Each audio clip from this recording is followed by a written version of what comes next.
Olá pessoal, boa tarde, tudo bem com vocês? Tudo jóia? A gente vai então dar início ao final do nosso curso, né? Hoje a gente vai discutir aqui o capítulo 3 e o capítulo 4. Então, como de costume, fazendo... Boa tarde Eduarda. Fazendo de costume aquela revisãozinha, enquanto eu vou aceitando o pessoal aqui, vou permitindo aqui. Então, nas aulas passadas, no episódio anterior, nós falamos do capítulo 2, capítulo 1 e um preâmbulo gigantesco que foi lá, uma introdução grande, longa, que eu fiz na aula 1, né?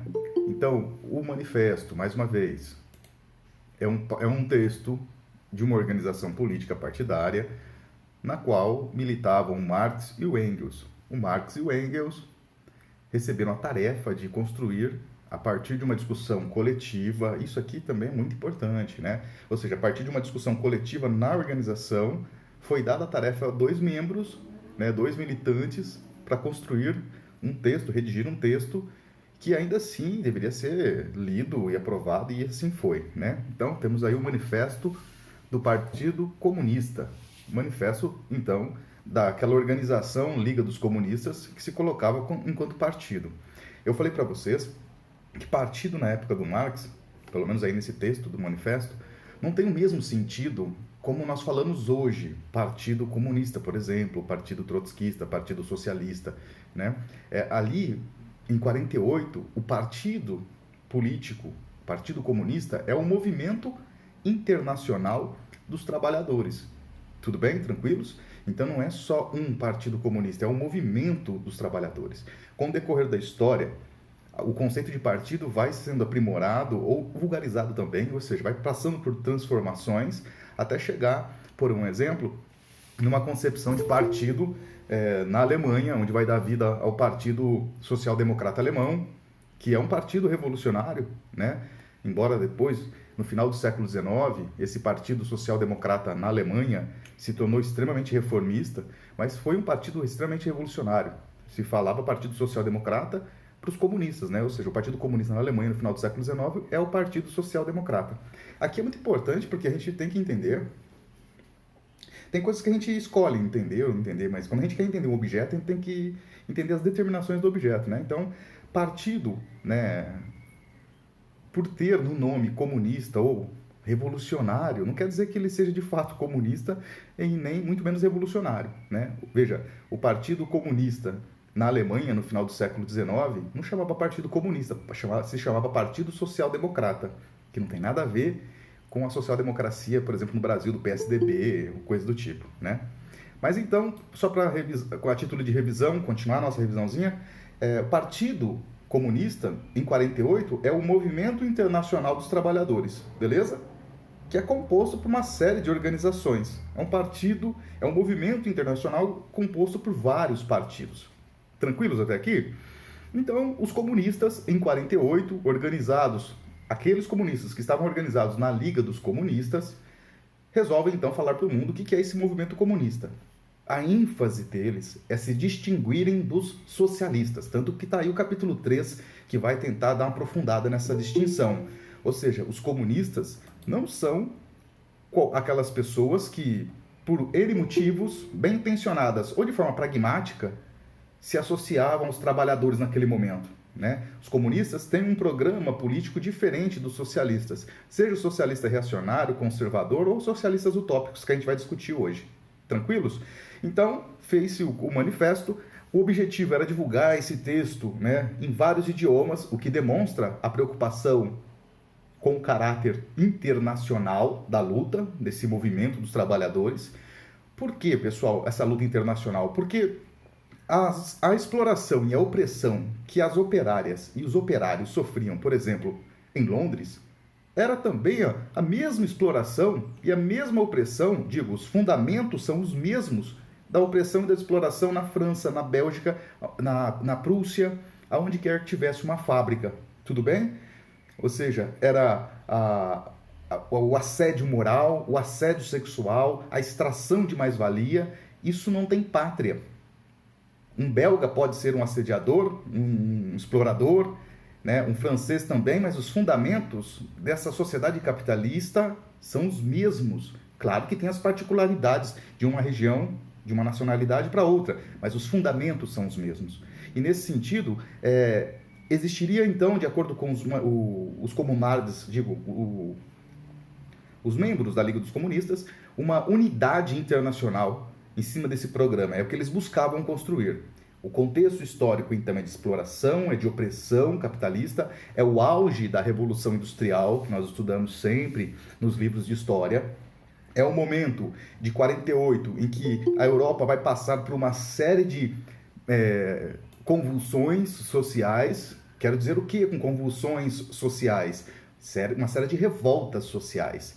E aqui, eu vou deixar para falar isso lá no capítulo 4, né? Mas é importante já só dar uma pinceladinha dizendo, existem muitas organizações que estão tentando melhorar as condições de vida da classe trabalhadora, motivadas por N motivos que aí o capítulo 3 nos explica.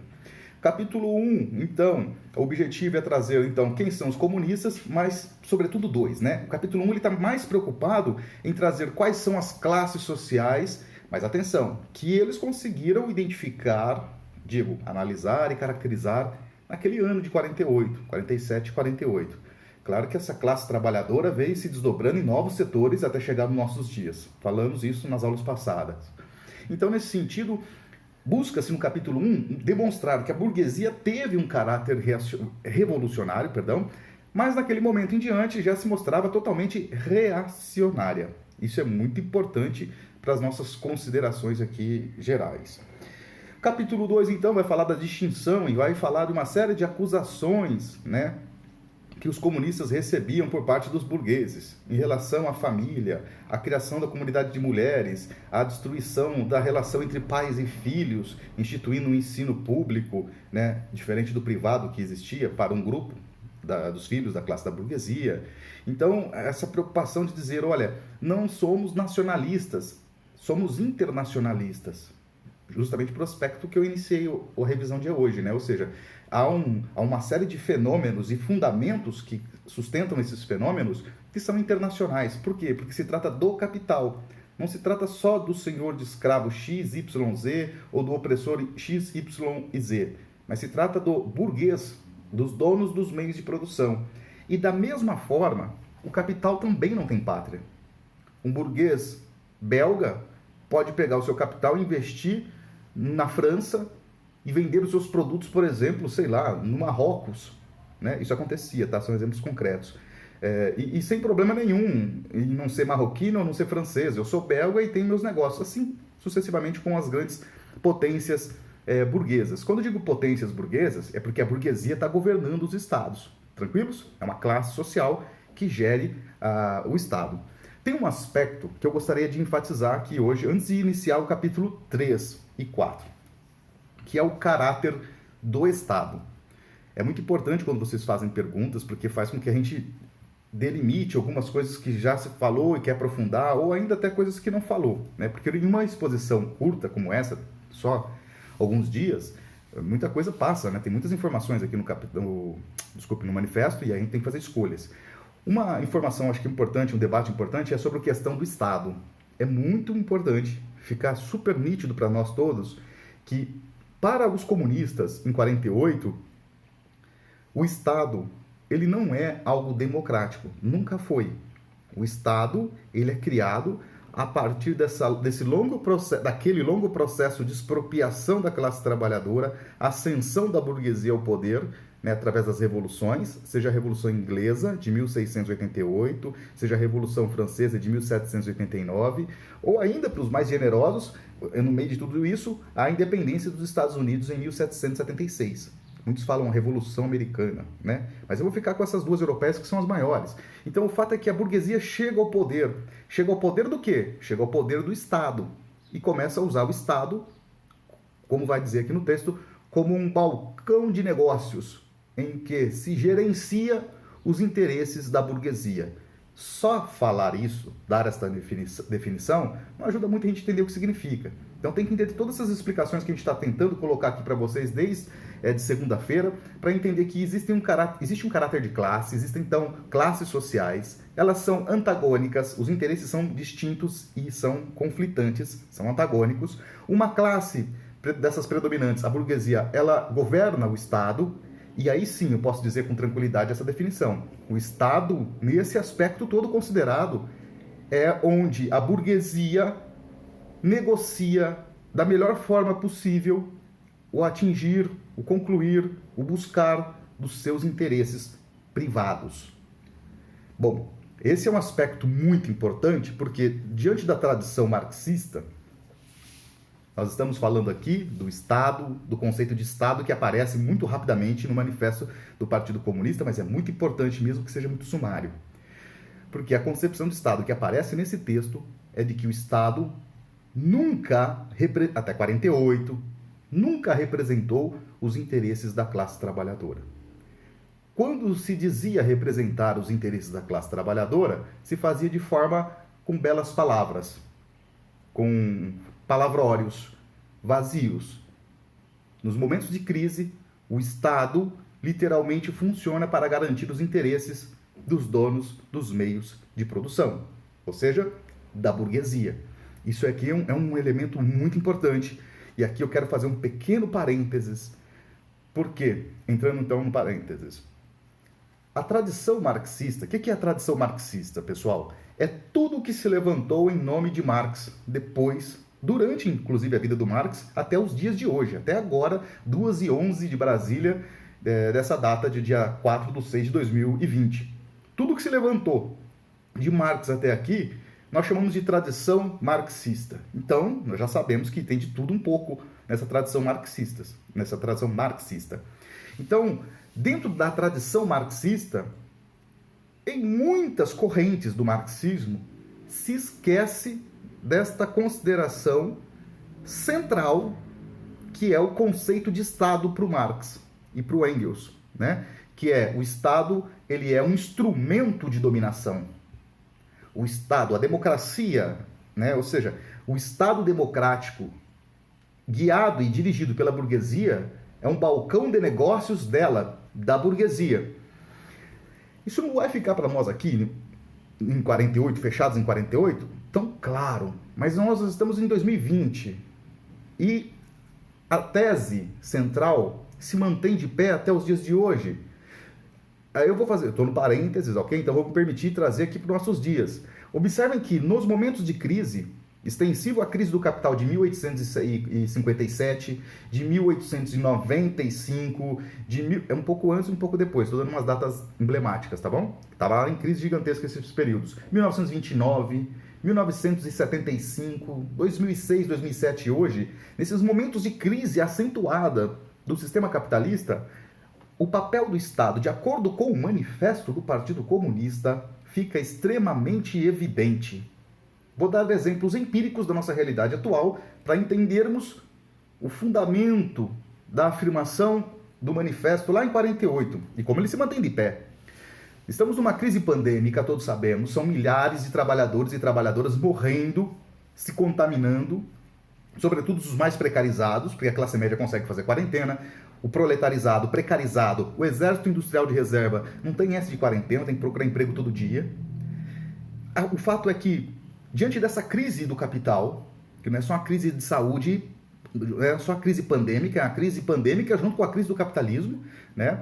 E a crise do capitalismo potencializando e desmascarando todo esse palavrório bonito de que o Estado representa os interesses de todos. Se a gente pega o manifesto e a nossa experiência histórica, a gente vê que o que o manifesto afirma fica de pé até hoje. O Estado, ele age como um bastião, como defensor dos interesses prioritariamente da burguesia.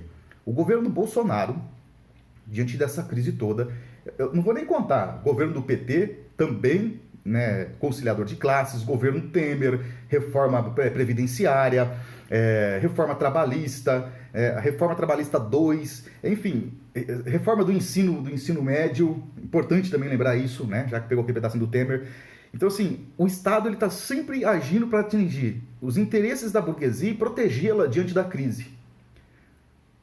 Milhões de reais em uma semana foi destinado para as contas dos empresários, dos grandes empresários. O pequeno aqui, lembra do manifesto? Os pequenos também se danam no momento da crise. Para os grandes empresários. Rapidamente, assim, é quase como estalar de dedos. Isso é muito velho já. É em um clique. Em um clique já foi para a conta dos grandes empresários. Eu disse aula passada e vou repetir. Tem trabalhador que está no Exército Industrial de Reserva.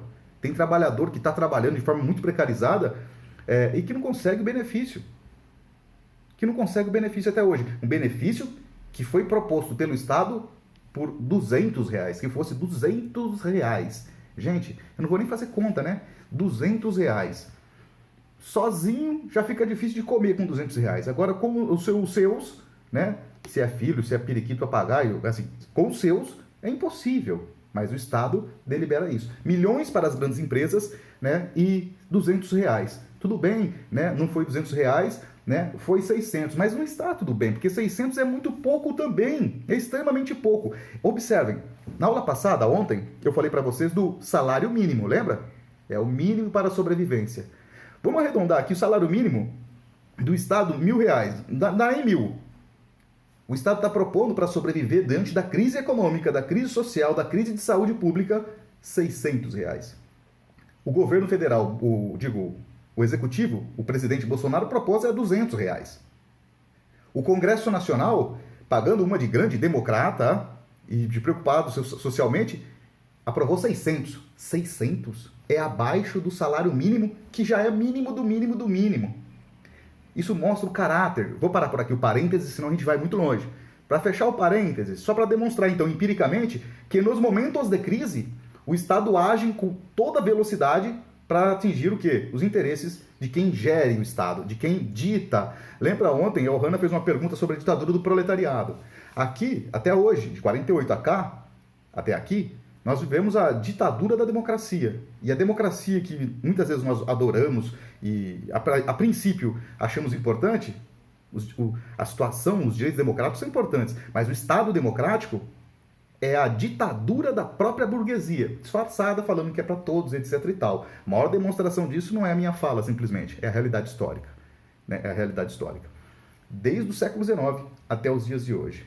Né? Então isso mostra que o caráter do Estado não é diferente. Ele tem um caráter classista, um caráter de classe. E aí, meus queridos e queridas, se hegemonicamente o Estado é governado pelos interesses do capital, pela burguesia, as políticas do Estado estarão em sintonia com os interesses da burguesia. Tudo bem? Tranquilos? Então eu vou fechar o parênteses aqui. O parênteses foi para poder trazer um elemento importante do manifesto do Partido Comunista, que é a concepção de Estado. Tá ok? Agora, turma, Marx não aprofunda isso no manifesto do Partido Comunista.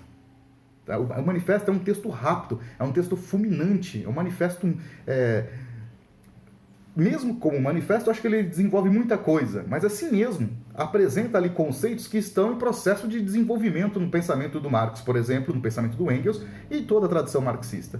Então ali a gente tem um pontapé inicial muito importante. Para quem já tem uma leitura maior do Marx ou quer aprofundar, a concepção de Estado para Marx, agora estou recortando um autor, tá? Marx, vem até antes do manifesto do Partido Comunista, né? Basta ler lá os rascunhos da ideologia alemã, basta ler a miséria da filosofia, os manuscritos econômicos filosóficos, vocês vão ver que os textos da época de 1843, na época que ele trabalhava no jornal Gazeta Renana, ali já tem toda uma preocupação com o Estado, o que é o Estado. E esse conceito de Estado vem se desenvolvendo. A gente está aqui respeitando a cronologia do tempo, né? E em 48 ele apresenta de uma forma muito rápida, apresentam de forma muito veloz o conceito de Estado. E que foi desdobrado depois pelo próprio Engels, pelo próprio Marx, mas ainda assim muito mais pelo Engels, e outros como Lenin, principalmente, Trotsky, Rosa de Luxemburgo, né? E, enfim, outros vários militantes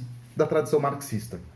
Então, nesse sentido, eu acho que fico bastante feliz de lembrar e não esquecer de falar desse caráter do Estado, que já aparece no manifesto do Partido Comunista, ou seja, o Estado é um balcão de negócios da burguesia, né? E eu acrescentaria da minha responsabilidade, e que observamos com muita facilidade quando de uma crise econômica, para onde pende o Estado? Para aqueles que de fato o criaram, né? Que é literalmente a classe burguesa. E aí entra, só para fechar esse e entrarmos direto no capítulo 3, entra a ideia de ditadura do proletariado. A ditadura do proletariado existe, é proposta em oposição à ditadura da burguesia. Eu acho que deve ter ficado claro ontem, mas não é demais relembrar, né? Ou seja, a ditadura do proletariado é ditar no lugar do burguês. A ditadura, ou seja, o ditar do proletário. Disse ontem, quero repetir rapidamente, existe uma tradição horripilante com essa palavra, né? Mas lembrando, não é só uma questão semântica. Se fosse, a gente troca a palavra, né? Sei lá, poder, sei lá, quer trocar uma palavra? Eu vou usar o Lenin aqui para trocar uma palavra e para ver só, poderia até ficar melhor. A ditadura do proletariado é a democracia operária. Ponto, acabou, está corretíssimo afirmar isso. Mas os revolucionários insistem em dizer ditadura revolucionária do proletariado. Porque a democracia operária é, de fato, um governo em que os trabalhadores ditam o que será, o que não será. Né? Então, nesse aspecto... Obrigado. Então, nesse aspecto, não tem problema algum falar ditadura revolucionária do proletariado. A questão não é reduzir ou nivelar por baixo, mas colocar em alto nível e explicar o significado, não só etimológico, da palavra ditadura, mas entender o conceito de ditadura. Tudo bem? Tranquilos? Porque se não fizermos isso, há uma possibilidade de pensarmos, por exemplo, que a democracia burguesa é legal. Não, ela não é legal, ela é uma ditadura, a ditadura da burguesia. Ao oposto dela, os comunistas, desde 48, propõem a ditadura do proletariado, em que uma real democracia seria o existente. Por quê? Porque faria leis só para os proletários? Bom, primeiro que não é nem questão só de fazer leis, é questão de tomar a máquina opressora do Estado e fazer ela funcionar para os interesses da classe trabalhadora. Se, por exemplo, eu estudei minha vida inteira na universidade pública, né? Dei aulas em rede privada, rede pública. Por exemplo, uma das reivindicações centrais das minhas colegas de estudo e de militância era a creche. Né? Ou seja, creche é importante, ela é vital, ela é fundamental. Eu não gosto nem de falar muito creche, ok? Mas vou pegar o popular, é assim mesmo, creche, né? Ou seja, que exista uma assistência importante para que a gente permaneça na universidade. Isso é fundamental. Agora, o Estado democrático, por exemplo, de direito burguês, vai fazer tudo o que for de interesse da burguesia. Se tiver uma pressão, uma correlação de forças dos trabalhadores, ele vai ceder. Em um Estado democrático, atenção que agora aqui é hipótese, tá bom? Em um Estado democrático operário, ou seja, uma ditadura do proletariado, a gente não tem que ficar fazendo uma brigueira secular para ter creches nas universidades, ou para que existissem as universidades públicas. Saca? Então, assim, é o Estado funcionando para os interesses do proletariado. E aí, em contraposição a um certo horizontalismo, muitos dizem assim, mas aí os burgueses seriam explorados. Não. É na democracia burguesa que existe exploração do burguês lembra, com 9/10 da população. Traz o texto. A ditadura do proletariado, o objetivo central dela é se apropriar do Estado, para que o Estado, em um dado momento, Marx não fala, eles não falam quando é esse momento, não dá para saber, ele fosse superado, eliminando as classes sociais. Né? Então, observa, eu acho que é importante isso, pessoal. Estou demorando um pouquinho para entrar no capítulo 3, mas acho que essas ponderações são vitais para a gente finalizar o curso. Um Estado operário que propõe um manifesto, se fez, se não fez, é outro debate, vocês podem fazer perguntas, fiquem à vontade. Mas a proposta em 48 de um Estado operário, de uma ditadura do proletariado, é que faça o Estado funcionar para os interesses do proletariado. E aí, como nós somos educados pela mentalidade burguesa, pelas ideologias, pelos programas políticos da burguesia, podemos pensar assim, muito genuinamente, muito bem intencionados. Mas daí então se trata de mudar o opressor e o explorador, porque é o proletariado no poder ditando as regras.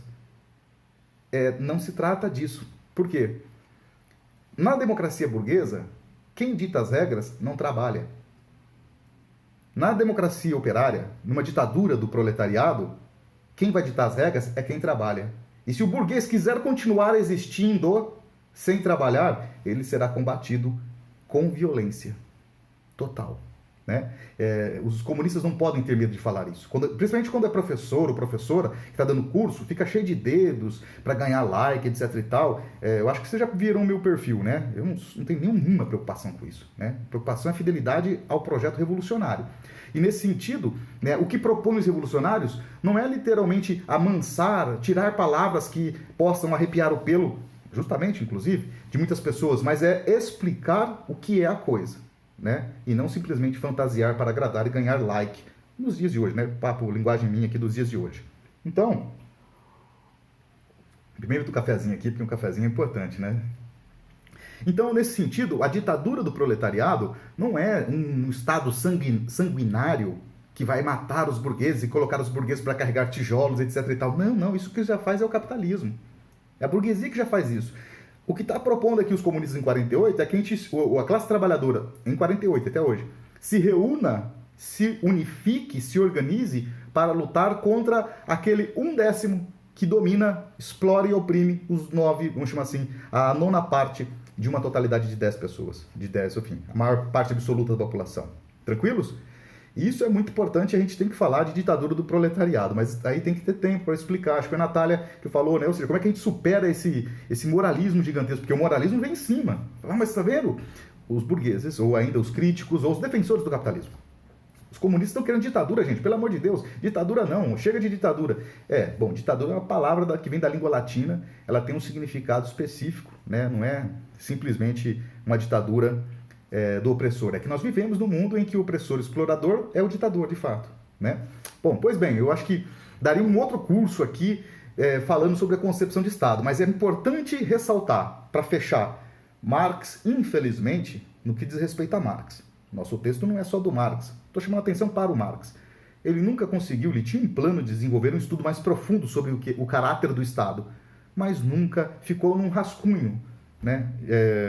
Que seria desenvolvido lá no Capital 3, né, no volume 3, e morreu, infelizmente, não pôde, né? Mas já deu muitas contribuições para a gente. Função nossa é continuar pensando de forma crítica a como se organiza, como funciona a sociedade. É importante dizer que outros militantes revolucionários que vieram depois de Marx, que se inspiraram no Marx, fizeram sim estudos mega aprofundados.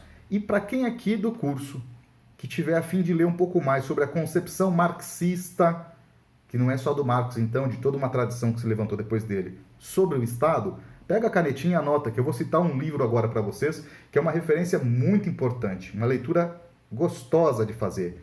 Por que gostosa? Porque é um militante escrevendo. É uma pessoa que está buscando construir a ditadura revolucionária do proletariado, não só da escrivaninha, mas unindo estudo e militância. Esse autor é um militante, não é só um autor, que é o Vladimir Lenin. Vladimir Ilyich Ulyanov Lenin, ou só Lenin, né? O texto do Lenin que se chama Estado e Revolução. O Estado e Revolução. Esse texto é muito rico, pessoal. Por quê? Porque ele estava escrevendo o que era o caráter do Estado a partir do Marx, a partir da experiência da Comuna de Paris, e de repente ele tem que parar de escrever, né? Por quê? E ele vai responder por quê lá depois, quando ele termina de escrever o texto, escreve um pós-fácil. Prefácio, quando a gente está iniciando, pós-fácil, quando terminou, eu quero dar algumas considerações finais. Ele escreve assim, ó, esse livro, essa brochura, é um livrinho pequeno, fininho mesmo. Ela começou a ser escrita, inclusive está aqui na minha frente, ó. Aqui a Expressão Popular editou no Brasil, super baratinho, né? Mas tem PDF também. Quem quiser dá um toque aí no chat que eu mando em PDF que eu tenho. Ele falou assim, ó, muito mais interessante do que escrever sobre a Revolução e o Estado é fazer a Revolução, né? Porque ele teve que parar de escrever esse livro para poder fazer a Revolução Russa, né? E depois que tomaram o poder, ele volta a escrever e finaliza a brochura. É um texto primoroso, extremamente importante sobre o conceito do Estado. Não é o único não, viu? Tem muitos outros aí. Eu estou citando um aqui para não fugir muito do nosso curso. Bom, agora dito isso, alguém quer fazer alguma pergunta sobre esse aspecto? Porque agora eu vou entrar no capítulo 3. E vocês vão ver que é super rápido, assim. Talvez não, dependendo se tiver debate, né? Mas o conteúdo apresentado no livro é pequenininho. O conteúdo a ser debatido sobre essas pequenas páginas é estrondoso. A gente fica aqui até as 8 da noite. Tudo bem? Vou ao texto... Professor, Sim. Eu tenho uma pergunta para fazer. Claro. Me pergunto se ela parecer meio boba. Mas, assim, imaginando na prática, assim, porque na teoria é realmente muito bonito. Mas eu estou tentando, assim, organizar as ideias, imaginando na prática, assim, como seria isso com a organização política e administrativa que a gente tem aqui no Brasil. Uhum. Se teria como conciliar, porque, assim, isso ainda eu não consigo visualizar ainda, entendeu? Sim, Natália. Obrigado pela pergunta, importante, hein? E não tem pergunta simples assim, eu não lembro agora a palavra que você usou, mas todas as perguntas são importantes. Mais um curso, e quando é direcionado a um professor, todas as perguntas são extremamente valiosas. Pois bem, primeiro a gente tem que considerar, primeiro ou em segundo, a hora que você quiser, em algum momento a gente tem que considerar que nós somos educados pelo Estado da burguesia. Então, nós somos educados em que sentido? Não só no sentido formal da instrução escolar, também, claro, mas no dia a dia, na convivência social. Nós somos educados nas relações sociais. Nós somos educados a entender que política é a política dos partidos registrados no TSE, no Tribunal Superior Eleitoral. E aí tem muitos, são muitos. A gente é educado para entender que, por exemplo, quando uma coisa politicamente não vai bem, a gente tem que cobrar dos nossos políticos, correto? Eu acredito que é correto, sustentável dizer que é correto.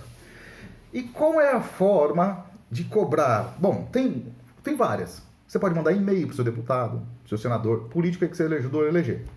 Você pode fazer um abaixo-assinado, você pode ir lá no gabinete dele, bater palma e conversar, você pode gravar um vídeo para ele, você pode até escrever um livro criticando ou elogiando eles. Tem várias formas. Uma outra forma, e talvez a mais emblemática, é o período das eleições. Então nós somos educados para entendermos que se a coisa não vai bem, na próxima eu preciso escolher melhor. Na próxima eu não posso votar errado. Nas próximas eleições eu devo me organizar melhor para fazer a melhor escolha possível. Observe que qualquer uma dessas opções que eu estou falando sempre joga para o indivíduo. A responsabilidade é individual, né? Até hoje, muitas vezes a gente fala, eu sei que dá um alívio no pulmão, mas quando a gente fala assim para um bolsonarista, ou para um bolsonarista arrependido, um ex-bolsonarista, né? Tipo assim, eu avisei. A gente está jogando para o campo do indivíduo também, não ajuda quase em nada isso. Liberta, né? Dá um gás no pulmão, eu avisei. Mas isso não ajuda, se a gente analisar de uma forma bastante, vamos chamar assim, dialética, isso não ajuda muito, né? Ajuda no sentido individual, né? Eu dei meu desabafo. Agora, voltando, se eu sou educado, partindo da premissa que essa tese que eu estou colocando se sustenta, Natália e todos vocês, que para mudar a realidade que não está boa, eu preciso me organizar politicamente para disputar as eleições. Bom, no sentido marxiano, no sentido revolucionário, já perdemos o jogo. A questão é que nós somos educados para jogar tudo para o período eleitoral. A burguesia chama, os críticos da burguesia chamam isso de reação democrática. A reação democrática, nos momentos de crise, é uma reação da burguesia, né? Uma reação democrática da burguesia, no momento de crise, é jogar tudo para as eleições. Nas eleições vamos eleger um novo presidente, um novo prefeito, um novo vereador. Aí eu vou fazer uma análise a partir que não tá no texto de 48, é claro, estou considerando toda uma tradição marxista para te responder. Se nós considerarmos que as eleições, primeiro então, somos educados para poder individualizar os problemas. Uma forma individual, que é o voto, eu teria em tese a ideia de mudar a situação política de crise. Se analisarmos a história, vou pegar só o Brasil. Se analisarmos a história do Brasil, não há só uma eleição, não houve só uma eleição que mudou substancialmente, substantivamente, profundamente a vida da classe trabalhadora. Eleições existem no Brasil muito antes de existir, por exemplo, a República Francesa. Desde o século XVI tem eleições aqui nas câmaras municipais. Quem é que votava? Os homens bons. Quem são os homens bons? São aqueles que o John Locke faz referência, são os donos de propriedade privada. Mas não esqueçam, por favor, mas assim, só para não ficar tão longo, período da República. A República foi proclamada. Não teve uma eleição para presidente, uma eleição para governador que mudou substancialmente a vida das pessoas. Pelo contrário. quando a classe trabalhadora, por exemplo, no Maranhão, resolve fazer uma revolta social, estou falando da balaiada, por exemplo, os balaios, eles são massacrados. Quando os cabanos, no Pará, tentam fazer uma revolta contra toda essa ordem, né, eles são massacrados. Então, quando mas daí não tá bom, então vamos fazer as eleições, né? Em dado momento da história, o povo trabalhador analfabeto, ou seja, era sacramentado numa situação de analfabetos, né? Ninguém é analfabeto porque nasceu analfabeto, né? Há uma sociedade que te coloca, assim, desde quando nasce, numa situação que não vai ter acesso à instrução escolar. Não tinha nem direito a voto, mas tudo bem, professor, nós estamos no século XX e XXI agora. Todos podem votar, é verdade. Vamos pegar só o século XX e o XXI. Do Prudente de Moraes ao Bolsonaro, qual foi o presidente que acabou com a propriedade privada? Absolutamente nenhum. Qual o presidente que ousou fazer um governo a partir dos interesses da classe trabalhadora? É bem pessoal e eu sustento o que eu estou falando, tá, pessoal? Nenhum. Ah, mas o Lula, mas muito menos o Lula, digo o PT, enquanto partido. Todos os partidos, todos os presidentes que se elegeram por um partido, foram partidos na história do Brasil que buscavam a conciliação de classes. O manifesto é claro. Os comunistas são contra qualquer tipo de propriedade dos meios de produção, propriedade privada dos meios de produção. Não há para os comunistas nenhuma possibilidade de considerar que as classes são antagônicas e mesmo assim é possível governar para as duas. Não há. A ideia de governar conciliando as classes, o maior exemplo que eu posso dar é o governo do PT. É o governo mais conciliador de classes da história do nosso país. É trágica, porque significa dizer o seguinte: os antagonismos proletários e, vamos chamar assim, patrões e trabalhadores são totalmente possíveis de serem conciliados. Infelizmente, eu gostaria que fosse, oxalá fosse, mas racionalmente, eu estou reivindicando a matemática, a lógica formal aristotélica, racionalmente não dá. Sabe por quê? Porque um patrão, ele tem que extrair mais-valia da classe trabalhadora para ter sempre taxa de lucro crescente. O trabalhador que vende força de trabalho e dele é extraído mais-valia, ele nunca consegue acumular, nunca há uma relação de igualdade. Agora, juridicamente, a burguesia colocou isso, uma falsa igualdade. Há juridicamente, o Marx fala e o Engels, de jurisprudência burguesa. Criou uma igualdade da jurisprudência, ou seja, o patrão e o trabalhador têm os mesmos direitos. Ok, né? Formalmente. Na prática, nós sabemos que não funciona assim. Então, Natália, eu estou ficando longo, né? Mas assim, eu acho que é importante, essa pergunta foi muito importante. Quando a gente pensa que somos educados pela sociedade burguesa, e aí se nós pensarmos ainda, continuarmos ainda com esse raciocínio, de que a saída se dá pelas eleições, muda o que está aí, eu disse e vou repetir, perdemos já. É como se fosse assim, eu vou usar uma figura de linguagem para me fazer bem entendido e buscar uma conclusão. É como se, faz de conta que ninguém aqui já ouviu falar de xadrez. Eu estou inventando agora um jogo, chama xadrez. Faz de conta que eu estou inventando agora. Do lado de vocês, eu coloco um monte de peão. As suas peças são peões. E do meu lado, eu coloco, sei lá, só damas, reis, torres, bispos, cavalos, e vocês só têm peão. Eu convenço vocês de que é assim que funciona o jogo. O peão só anda uma casa, pode lançar-se duas, mas enfim, só anda de uma casa para frente. As outras peças têm movimentos variados. E aí eu faço você acreditar, através do sistema educacional, das instituições, não é só a escola, tá? Mas das instituições em geral, que esse jogo é democrático. Que esse jogo, ele é tanto você quanto eu pode vencer aqui. Né? Sendo que, na realidade, as minhas peças se movimentam para qualquer ângulo que eu quiser. Né? Mas se eu consigo fazer você acreditar que está tudo certo no tabuleiro e que o jogo está justo, honesto e democrático, atenção, agora eu saio da figura de linguagem. Acreditar que eu vou mudar o Brasil através das eleições é acreditar que com as regras da burguesia, para manter-se no poder, eu consigo tirar ela do poder. Isso, pessoal, é uma questão de lógica para entender, não é tão simples assim como eu estou falando, como você me colocou, o senso comum é bastante forte, né? E o moralismo é muito forte em cima disso. Não, mas as eleições nós sempre votamos, né, para poder mudar. Já começamos, antes de acontecer as eleições, já perdemos, já fomos derrotados, né? Porque eu aceito as regras do meu opressor, do meu explorador, como justas, sendo que não são, para poder fazer justiça e acabar com a exploração e a opressão. Ou seja, a burguesia adora. Vejam vocês como isso é sustentado, além do que eu estou tentando colocar aqui muito rapidamente. Essa ideia no manifesto do Partido Comunista de que o Estado representa os interesses dos burgueses, dos donos de propriedade privada, dos meios de produção, ela se sustenta, infelizmente, até os dias de hoje.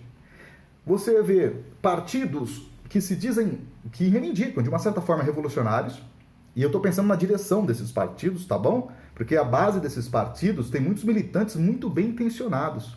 Eu conheço muita gente... Eu não estou aqui para falar mal dos partidos, tá bom? Mas é que a sua pergunta me remete ao nosso tempo presente. Eu não posso negligenciar isso.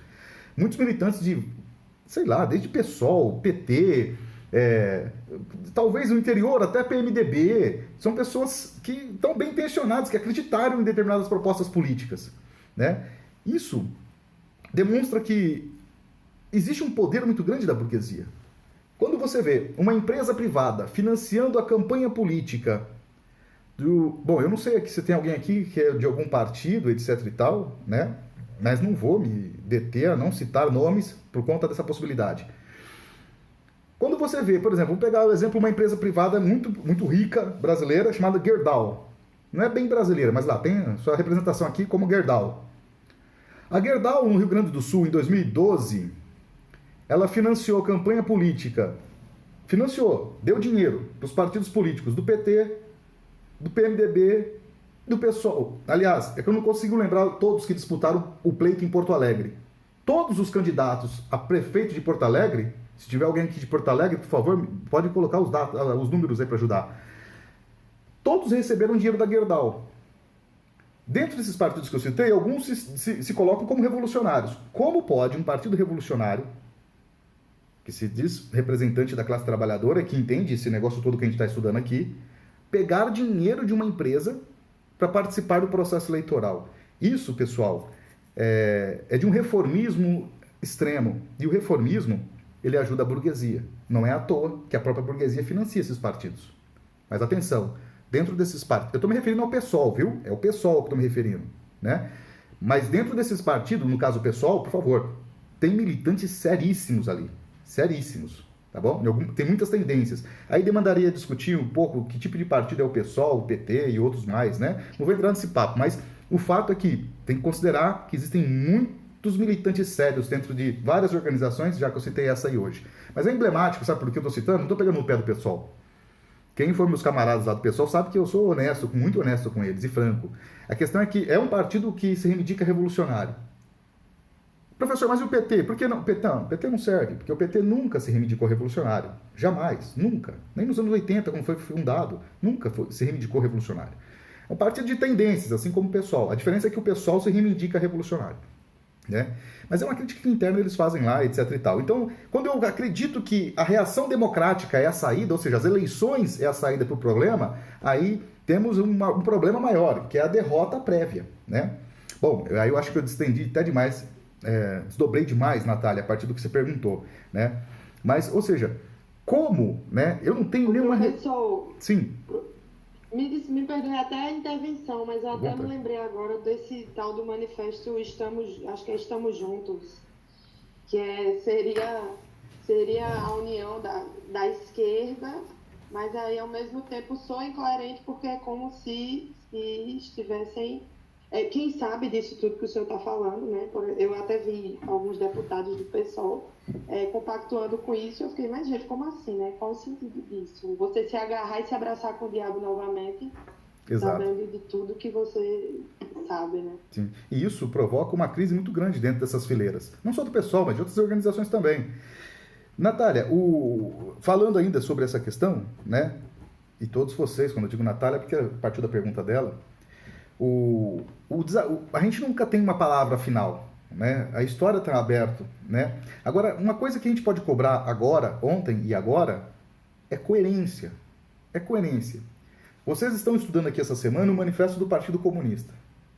Não dá para colocar lá na pena dos comunistas de 48 o que nós queremos. Eles estão escrevendo um assunto que muito deles ainda está vivo aqui, mas coerência, ou seja, se propõe, se hoje nós, alguns de nós, se propõem serem revolucionários, é importante que tenha coerência com a tradição revolucionária, né? Ou seja, aqui no manifesto, que é um referencial para todos os revolucionários até hoje, a proposta é ser contra todo tipo de propriedade privada dos meios de produção.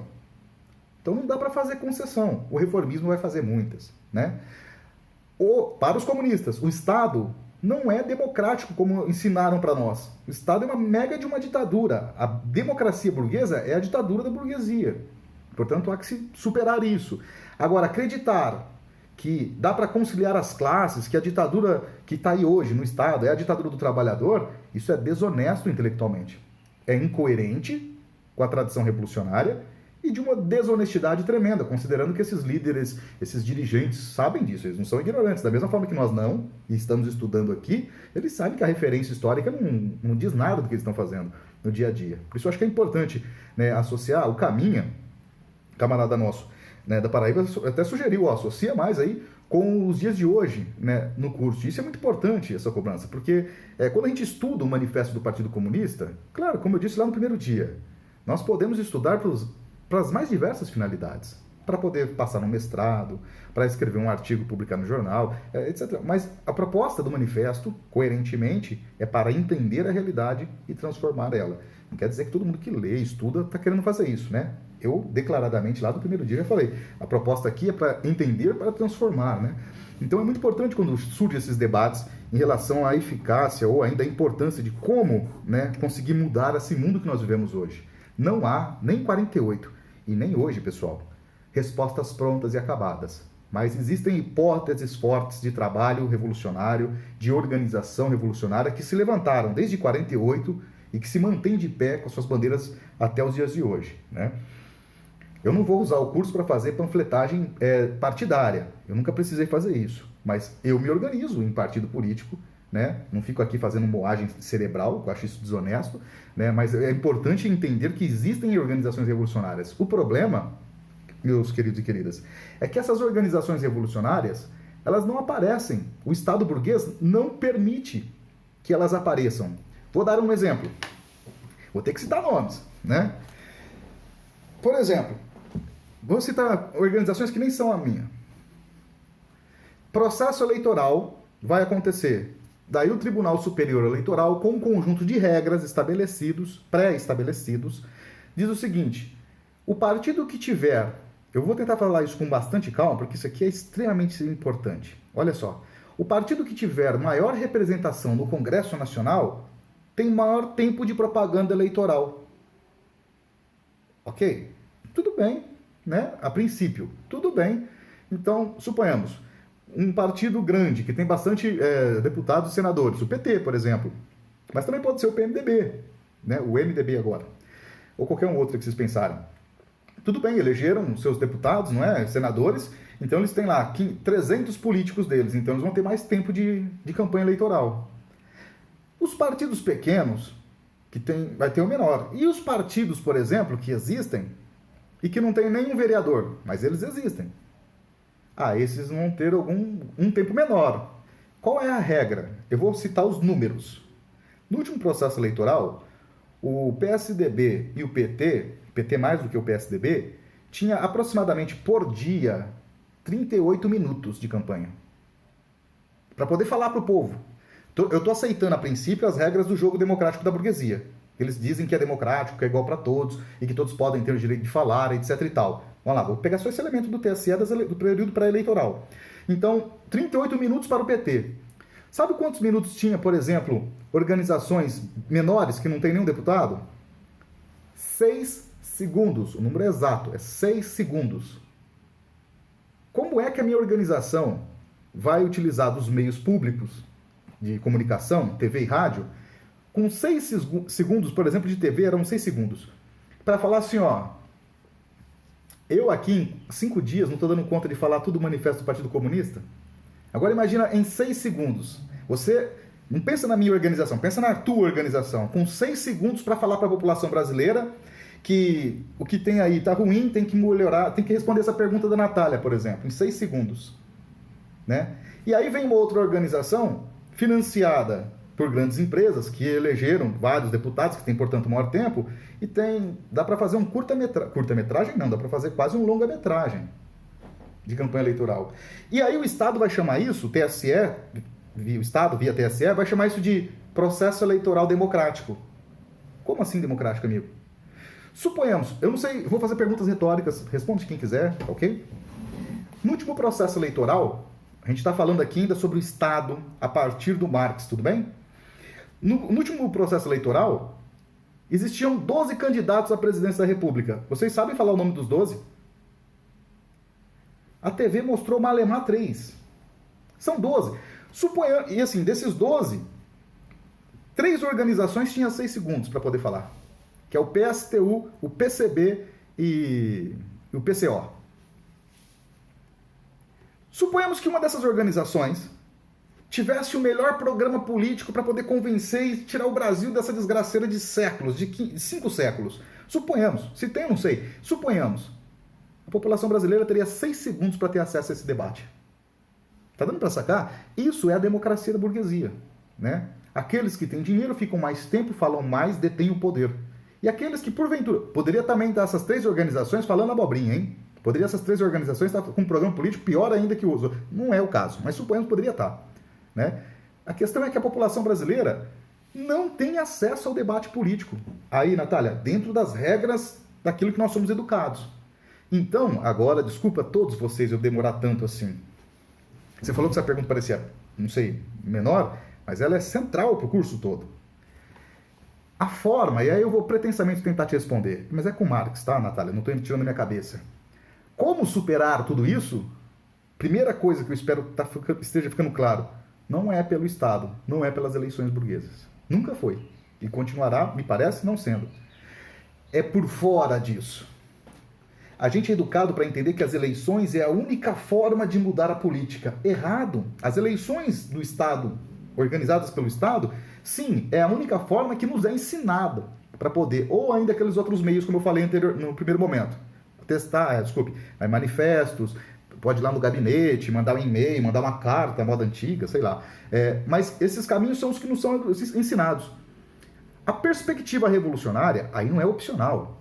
A perspectiva revolucionária nunca ignorou o parlamento burguês. Nunca ignorou a importância de discutir nesses momentos das eleições da burguesia, mas para poder denunciar o que elas são.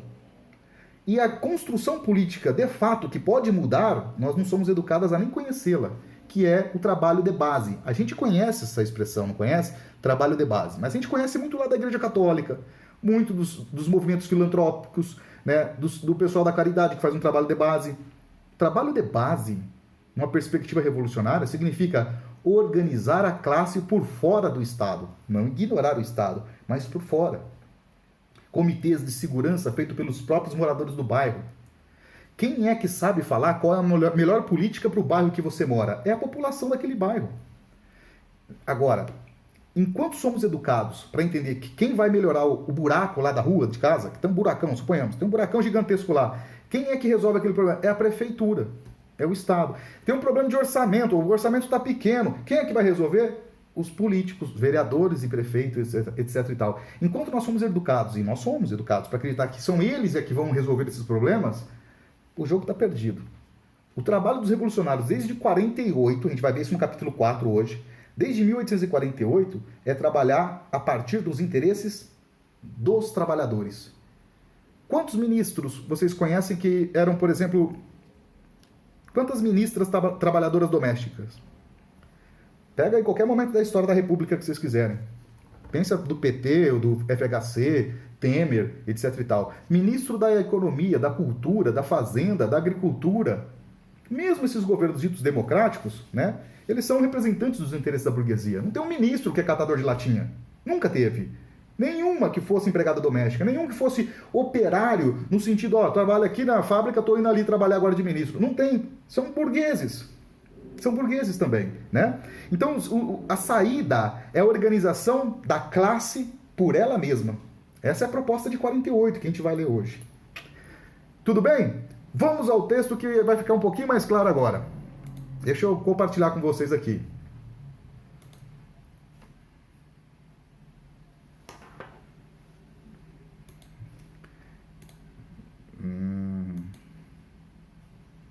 negocinho chato, hein? Peraí que não tá querendo mostrar de novo, só um minutinho. Madrecita. Agora acho que vai. Cheio de macetinho aqui para poder aparecer esse texto. Agora acho que já peguei ele, no último dia. Olha lá, capítulo 3. Professor, mas olha o horário. Vai começar agora. A gente já começou o capítulo 3, tem um tempinho já se bobear. Olha só. Literatura socialista. Acompanha comigo aqui, porque eu vou tentar fazer uma divisão, seguir a divisão didática que eles apresentaram. Então, esse capítulo tem 3 blocos. O primeiro bloco é esse aqui, ó, socialismo reacionário, que é dividido em 3 momentos. O segundo bloco, o socialismo conservador ou burguês, tá aí para vocês na tela. E o finalzinho aqui, que é sobre os socialistas utópicos, aqui do lado de cá da tela. E depois já termina essa discussão e entra o capítulo 4. Então vamos conhecer um pouco dessa literatura. Então fala assim, vamos lá. Quando diz literatura socialista e comunista, gente, para a época de 48, é mais ou menos o que eu tentei explicar agora há pouco, a partir da pergunta da Natália, para a nossa época. Em 48, tinha muita gente falando que queria defender os interesses da classe trabalhadora. Aqui a caracterização é dos personagens daquela época. Eu até agora falei dos personagens de hoje. Vamos voltar para o texto. Naquela época, em 48, muitas pessoas que não eram operárias, que não era do povo pobre, proletarizado, que se dizia querer representar esse povo pobre proletarizado. Quem são esses personagens? Vamos então começar a falar aqui do socialismo reacionário. Então aqui o título é do capítulo Literatura Socialista e Comunista. Vamos lá. Socialismo reacionário. Desse todo aí, quem são os socialistas reacionários? Vamos entender. Pessoas que tinham uma preocupação, então, com o social, socialista, no sentido do século XVIII. E reacionário, essa palavra é importante, né? Reacionários são aqueles que não estão felizes com aquilo que existe e querem voltar em relação àquilo que existia. É a reação, tudo bem? Socialismo reacionário são aqueles que queriam, sim, tinham uma preocupação social, mas queria que o mundo, a sociedade, voltasse a ser como era antes. No caso aqui, ó, socialismo feudal já deixa uma dica, né? Esses socialistas reacionários feudais, vou falar assim, são aqueles que de alguma forma tinham privilégios no mundo feudal. Lembrem, o mundo feudal foi destruído, massacrado. O Marx e o Engels diz aqui, a burguesia coloca sobre terra, sobre seus pés, o mundo feudal. Então, quem são esses socialistas feudais? São os aristocratas que perderam o poder. São os nobres, conde, visconde, barão, rei, né, que perderam o poder. Muitos perderam a cabeça, né, morreram, foram julgados à morte, sentenciados à morte. Então, esse socialismo feudal, vou ler esse pedacinho que está aqui, ó. Por sua posição histórica, as aristocracias da França e da Inglaterra viram-se chamadas a lançar-se libelos contra a sociedade burguesa. Deixa eu explicar essa partezinha, senão a gente vai ler tudo e vocês vão morrer do coração.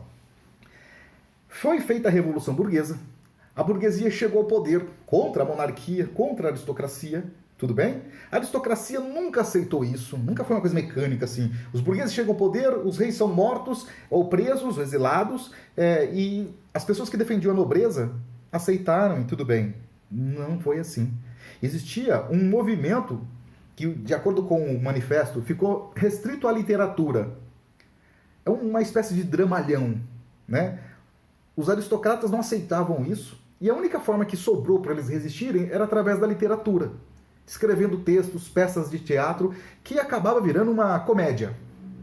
Por quê? Como é que se dava isso? Era a burguesia governando, os nobres que governavam fora do poder, querendo voltar ao poder, né, e que ficavam reclamando a todo custo e tentavam, aqui está o pulo do gato, conquistar a classe trabalhadora para que eles lutassem contra a burguesia e voltasse a ser o mundo feudal. Chegavam literalmente a afirmar que a exploração do mundo feudal, a exploração dos aristocratas era mais humana do que a exploração dos burgueses, que fazia com que os operários ficassem morando em buracos, que são as vilas operárias, etc. e tal. É de uma nostalgia absurda, mas honesta, mas absurda ao extremo. É um socialismo, então, falso, evidentemente, né?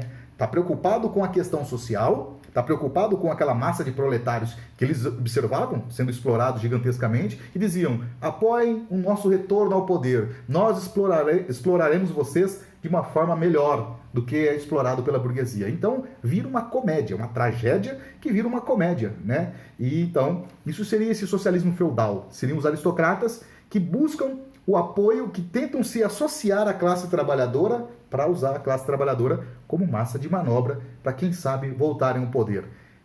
Por isso, reacionários querem voltar como era no mundo feudal. Sem chance para essa turma, eles foram massacrados, vai dizer o Engels e o Marx. O único espaço que lhes sobrara foi, de fato, a literatura, que na realidade acabou dando vida a uma série de comédias, né? E eles dizem, em alguns momentos o proletariado até dava ouvidos para esse socialismo feudal, né? Que propunha uma exploração mais humana, né? Com o mundo feudal.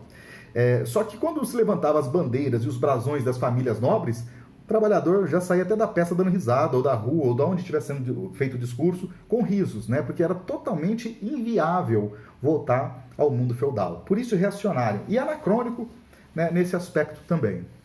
Tudo bem até aqui? O socialismo pequeno burguês. Olha só, aqui na página 32 do PDF, o item B. A gente está falando então ainda dos socialistas reacionários. O feudal. Vamos falar agora aqui sobre o socialismo pequeno burguês. Olha lá o que o texto traz. A aristocracia feudal, que a gente falou agora há pouco, não é a única classe arruinada pela burguesia. Não é a única classe cujas condições de existência se atrofiam e perecem na sociedade burguesa moderna. Os pequenos burgueses e os pequenos camponeses da Idade Média foram os precursores da burguesia moderna.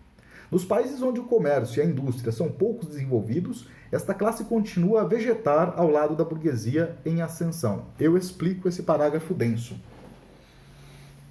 Vocês estão conseguindo enxergar o texto, pessoal? Vou entender que sim. Então, nesse aspecto, o que significa socialismo burguês? Significa... Só um minutinho. Significa que lembra do capítulo 2 do manifesto? Desculpe, capítulo 1, aquela classe intermediária, que são pequenos proprietários. Esse socialismo pequeno burguês é desses pequenos proprietários, que eu chamei de middle class. Né? Esses pequenos proprietários, eles, na transição para a transformação do mundo capitalista, eles foram muito importantes. Mas são aqueles pequenos burgueses que não se tornaram grandes burgueses e que ficaram sob a concorrência dos grandes burgueses, embora pertencessem à mesma classe social. E como eles não se beneficiavam, porque aquela parte da burguesia, os pequenos burgueses, que não chegaram ao poder, e sim a grande burguesia que chegou ao poder com as revoluções, eles queriam que voltassem a vida ou as relações mercantis como eram na época da transição feudo-capitalista, na qual eles viviam muito bem. Né? Agora, são aquela parcela da classe burguesa que continua sendo pequena proprietária e que sofre, lembra lá do capítulo 1, que sofre a concorrência dos seus próprios grandes burgueses, que vai tratar de destruí-los. E aí, é claro, tanto o socialista feudal aristocrata como o pequeno burguês, ele é reacionário porque ele quer se aproximar, e se aproxima da classe trabalhadora, na massa da população explorada, para poder dizer o seguinte: vamos voltar como era na época das corporações de ofício, lá no mundo feudal. Então há um diálogo aqui entre até os aristocratas e esse pequeno burguês. Né? Isso é irreversível. Isso o quê? A Revolução Burguesa. E são reacionários porque querem voltar no tempo. Não tinha mais como voltar no tempo. Né? Esses pequenos burgueses serão aqueles da middle class, que eu falei na aula passada, que vão se tornar rapidamente os proletários. Vou dar um exemplo aqui bastante emblemático. O artesão. Grande parte desses pequenos burgueses são donos de pequenas unidades de produção têxtil. Nessa pequena unidade, quero dizer o seguinte: a pessoa é dona do tear, ela tem o tear dela, ela tem a casa dela, ela tem o sítio, a chácara dela, ela planta o algodão, não que ela faça tudo, mas ela domina grande parte do sistema produtivo. É quase que um trabalho artesanal e é familiar. A família trabalha toda ali e manda o produto para a grande indústria ou para o comércio direto. Com o desenvolvimento do capitalismo, esse pequeno burguês aqui, ele vai virar um socialista, né, e que vai querer voltar nas formas antigas de relação comercial, porque com a grande indústria, essa pequena indústria, essa indústria familiar, essa é a expressão correta, ela vai ser destruída, totalmente destruída pelo sistema fabril. né? E eles vão viver uma vida de precarização gigantesca até se tornarem proletários. Para que não se tornassem proletários ao extremo, chegasse a esse ponto, eles pediam a volta, né, das relações sociais capitalistas lá no comecinho, que é a transição do mundo feudal. Então, por isso, também são reacionários, embora fossem pequenos burgueses. Tranquilos? Fazem parte da burguesia, só que é a burguesia pobrinha, e que está vendo que vai virar proletário. E para isso não acontecer, busca apoio político nos proletários para que voltasse, para que eles se beneficiassem. Observem que os interesses particulares aqui são predominantes. Vamos para um outro exemplo. Claro que eu estou fazendo escolhas aqui a partir do texto. O socialismo alemão ou o verdadeiro socialismo. Quando se fala o socialismo alemão, não vamos esquecer que o Marx e Engels são alemães. A Alemanha ainda não existe em 48, mas a cultura alemã existe, eles são da Prússia. Ele está se referindo à Prússia. Ele até diz aqui, especificamente a Prússia, né? A Liga dos Comunistas é majoritariamente composta por exilados alemães que vivem em Londres e outras partes do mundo, no início. Então, é claro que eles vão dar uma atenção maior para a Alemanha. Observa que aqui, ó, desse socialismo, item 1, socialismo reacionário, item A, item B e o item C, socialismo alemão, é o que é a parte do texto que eles vão mais ficar detidos. Por quê? Está falando do seu lugar de origem, né? Está falando de onde eles vieram, melhor, de onde eles foram expulsos. Então ele está dizendo, na Alemanha, na Prússia, né, existe um socialismo. Só que esse socialismo, que na Alemanha se coloca como o socialismo melhor de todos, o socialismo verdadeiro, não tem nada de socialista. Porque os socialistas na Alemanha, eles são idealistas. Para quem quiser aí, pessoal, na ideologia alemã, eles escrevem muito mais sobre o socialismo verdadeiro. Aqui é só uma pitadinha, tá? Então, o que é esse socialismo verdadeiro? São pessoas... Karl Grün é o maior referencial, embora o nome não apareça aqui no texto. Karl Grün é o maior representante do socialismo verdadeiro alemão. O Karl Grün e toda essa tendência do socialismo alemão diz serem o suprassumo da humanidade, o exemplo de homem a ser seguido, o exemplo de filósofo a ser seguido, o exemplo de crítico da política a ser seguido. Mas Engels Marx vai dizer aqui, em outros textos também, que não passa de uma grande anedota, de um grande espetáculo de plágios, esse socialismo verdadeiro. Por quê? Ao passo que os socialistas na França, daqui a pouco ele vai falar da França, estão buscando fazer uma revolução, mesmo de forma utópica, de forma equivocada, eles partem do mundo real, do trabalhador de carne e osso, assim como os comunistas aqui faziam. O socialista alemão, ele busca apoio na nobreza para poder pensar o desenvolvimento e a superioridade alemã. Ou seja, ao invés de se aliar na Alemanha com a burguesia, né, para desenvolver o capitalismo, eles se aliam à nobreza aristocrática feudal alemã. É como se fosse, vocês já devem ter lido, é uma espécie de sátira, na leitura deles aqui, o socialismo verdadeiro seria uma espécie de sátira do socialismo, que se manifestava na Alemanha. Há uma carga de pessoalidade tremenda aqui nesse texto, e não poderia ser diferente, porque eles estão falando do local que eles foram expulsados, né? Eles eram exilados, no caso do Marx, não do Engels, mas exilado da Alemanha. Então vem toda uma crítica ao idealismo alemão, sobretudo o idealismo dos socialistas, né? Na ideologia alemã, na segunda parte da ideologia alemã, isso vai ser aprofundado e a gente consegue entender um pouco mais. Tudo bem até aqui? Deixa eu ver vocês aqui. Vamos ver como é que está a cara de vocês aqui. É que fica no texto, né? Fica cansativo, etc e tal, mas não tem como fugir muito disso, né? Tem como ficar aqui, por exemplo, mas é um curso do texto, precisa colocar o texto aqui para nós. Voltando aqui o texto, entrando em... Tudo bem para vocês? Ó, primeiro momentozinho desse capítulo 3 são socialistas reacionários. Vamos revisar isso? Essa primeira partezinha, o item 1?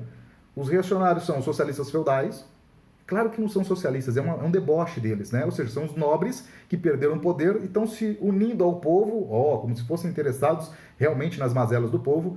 Na realidade, é só para poder tentar voltar ao poder. Totalmente inviável, né? Virava motivo de chacota pelas ruas esse tipo de comportamento político, mas eles existiam, estava lá. O outro tipo de socialismo é o socialismo pequeno burguês, né? Esse socialismo pequeno burguês é daquele pequeno proprietário que está vendo o capitalismo crescer exacerbadamente e está vendo a grande empresa capitalista comer sua pequena empresa. E para poder não ser destruído, ele vai buscar apoio político no proletariado. E qual a proposta que os pequenos burgueses socialistas propõem? Reacionariamente, voltar ao que era antes. o trabalhador não vai querer isso também, né? Então, é mais um grito de desespero. Tanto os socialistas feudais quanto os socialistas pequenos burgueses, né? É mais um grito de desespero, porque eram frações de classe, de uma certa forma, condenadas a desaparecerem. Claro que não absolutamente, estão aí até hoje, né? Mas do cenário político, da ditadura, de como governar, de quem vai mandar aqui, já foi a época dos nobres, e no caso do pequeno burguês, nunca chegou a época dele, né?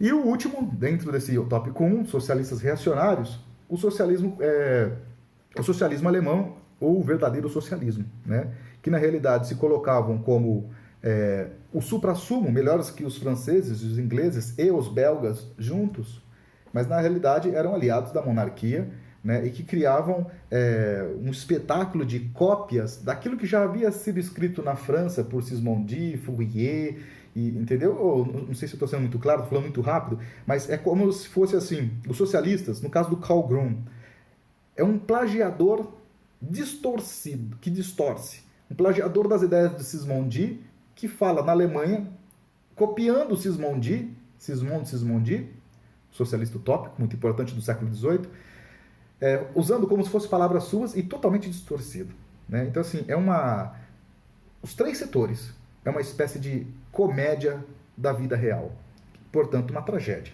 né? Então, passamos aqui para o socialismo conservador ou burguês. Aqui é muito importante, porque ele vai dar o nome de um filósofo que também foi muito importante, que eu citei na aula de ontem, que é o Pierre-Joseph Proudhon. Ah lá, o item 2. Tranquilos, item 1? 3 tipos de socialismo reacionário. Item 2. Socialismo conservador ou burguês. Vou fazer a leitura. Uma parte da burguesia procura remediar os males sociais para a existência da sociedade burguesa. Puta, isso aqui é uma mega cacetada já, né? Ou seja, esse tipo de socialista, né, que é conservador, que é conservar o que existe, não no sentido de nunca moral, tá? Não fica preso à análise moral da coisa. É reacionário porque quer voltar ao passado. É conservador porque quer manter o que existe hoje. São socialistas que querem manter o que existe hoje. Na época 48, que existe a sociedade burguesa, né? Ou seja, é como se fosse assim, vamos acabar com a parte ruim do capitalismo. Eu estou fazendo referência ao Proudhon, Miséria da Filosofia, que é um livro dele, né? Que é a referência que o texto faz. Ou seja, o Proudhon dizia o seguinte: nós desenvolvemos coisas maravilhosas, correto? Trata-se agora de pegar o lado bom do capitalismo e lutar contra o lado ruim. Gente, para os comunistas aqui, Engels e Marx, não tem lado bom do comunismo, do capitalismo, em 48. É só reação. Teve sim um lado bom, revolucionário, quando estava lutando contra a nobreza feudal. Agora, instituído o poder, não tem essa de bom ou só bom ou ruim. Se trata de destruir a ordem burguesa. Essa é a tarefa do proletariado proposta pelos comunistas. Todavia, socialistas conservadores propunham, então, conservar, não é porque é chato, ele é zica, chato, propunham conservar a sociedade capitalista, tirando as coisas ruins. Até hoje, esse tipo de socialismo nós conhecemos muito bem, né? Existe até hoje no Brasil e no mundo. São as pessoas que são defensores do capitalismo, mas defendem um capitalismo que seja, não esse, o selvagem, mas um capitalismo humanizado. Lamento informar, mas desde o século XVIII está explicado, né? Não é possível, por mais que queiram, não é possível, porque os interesses são antagônicos.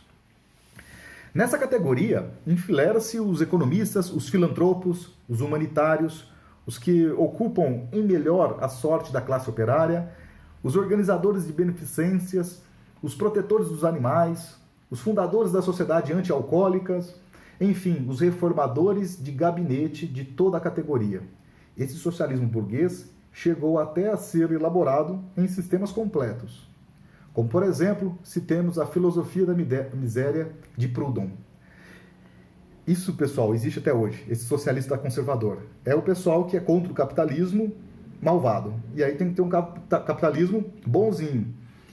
Essas pessoas, e observem que isso, eu vou dar alguns outros nomes. Talvez possa doer um pouco o que eu vou falar. Mas eu vou só atualizar um pouco. Essa turma não existe mais, né? Mas os descendentes, seguidores, inspirados por essa turma, existe até hoje, né? Quando a gente fala de APAE, eu não vou discutir aqui a importância da APAE para as crianças que são atendidas na APAE, ok? É fundamental, né? Não é fundamental? Eu acho que é.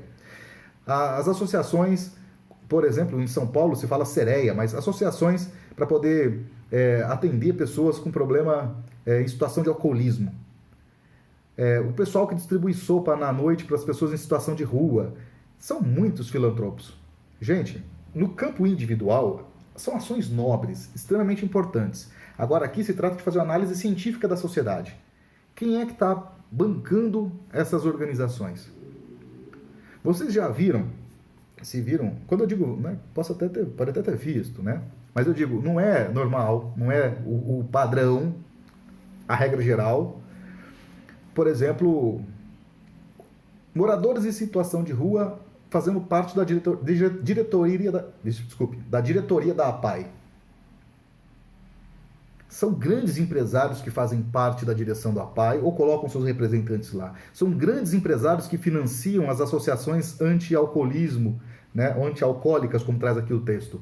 São grandes empresas que dão dinheiro gigantesco para as pessoas que querem cuidar dos velhinhos. Ou ainda, grandes redes de supermercado que doam cestas básicas, ou ainda ajuda a fazer o sopão para entregar. Está sempre ali o capital por trás dessas boas ações, se utilizando cruelmente de pessoas extremamente bem intencionadas.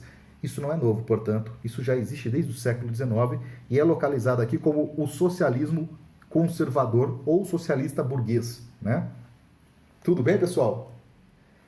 Olha lá, opa, peraí que agora já deu um pipoquinho aqui na tela.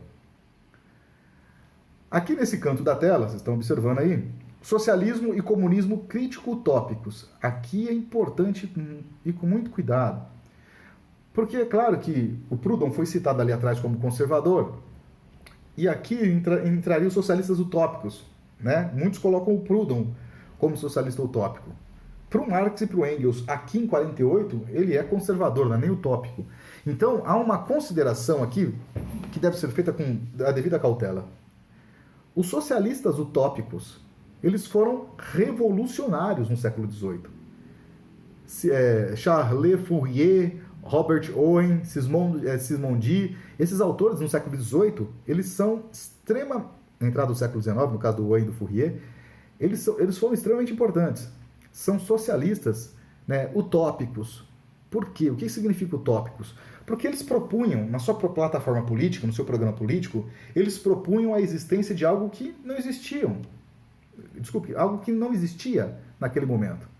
Que era a ideia de uma sociedade sem exploração, sem opressão, e que poderia ser feita, por exemplo, em falancérios, grandes cooperativas, grandes comunidades fechadas desse mundo. Bom, esse não é o principal pecado dos socialistas utópicos, vai dizer aqui o texto.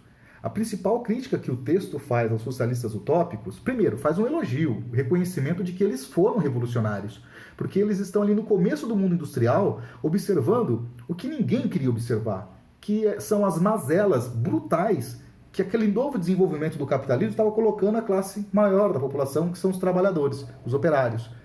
E eles se preocupam, eles se tocam com aquelas injustiças sociais. Isso é mérito e isso certamente os deixa dentro de um quadro de revolucionários. A proposta política para resolver aquele problema que eles não negligenciavam, enxergavam e tentavam encarar, a proposta para encarar essa mudança, aí, Natália, o que fazer deles era extremamente utópica. Vamos fazer grandes fazendas fora da Europa, nos Estados Unidos, São Simão, por exemplo. E ali surgirá uma nova sociedade, um novo mundo. Olha, a proposta é bacana, é interessante. Agora, onde está o problema? É que nenhum desses socialistas utópicos enxergavam o potencial revolucionário da classe trabalhadora. É um grupo de pessoas, donos. Robert Owen, por exemplo, era dono de empresa, né? Saint-Simon era filho de um conde, né? Fourier também, de família nobre, que estava vivendo aquele mundo todo, tinha capital, esse pessoal era rico, né? E querem ajudar, de alguma forma, a construir um mundo melhor do que aquele. Só que eles seriam os reformadores do mundo, de um mundo que eles idealizavam, que o texto de 48 aqui vai chamar de fantasia. Cria uma fantasia a partir de preocupações legítimas, mas cria um universo de um novo mundo mais justo sem a presença na construção dele do próprio proletariado que estava sendo ali observado como extremamente injustiçado. Então, esses socialistas utópicos, eles criam a partir da sua do seu idealismo, né, muito bem intencionado, uma forma de sair. Nenhum deles conseguiu, de fato, melhorar o mundo com essas ideias. Mas o principal pecado desses socialistas utópicos foi não reconhecer, de acordo com Engels e Marx, o caráter revolucionário dos proletariados, dos proletários, perdão.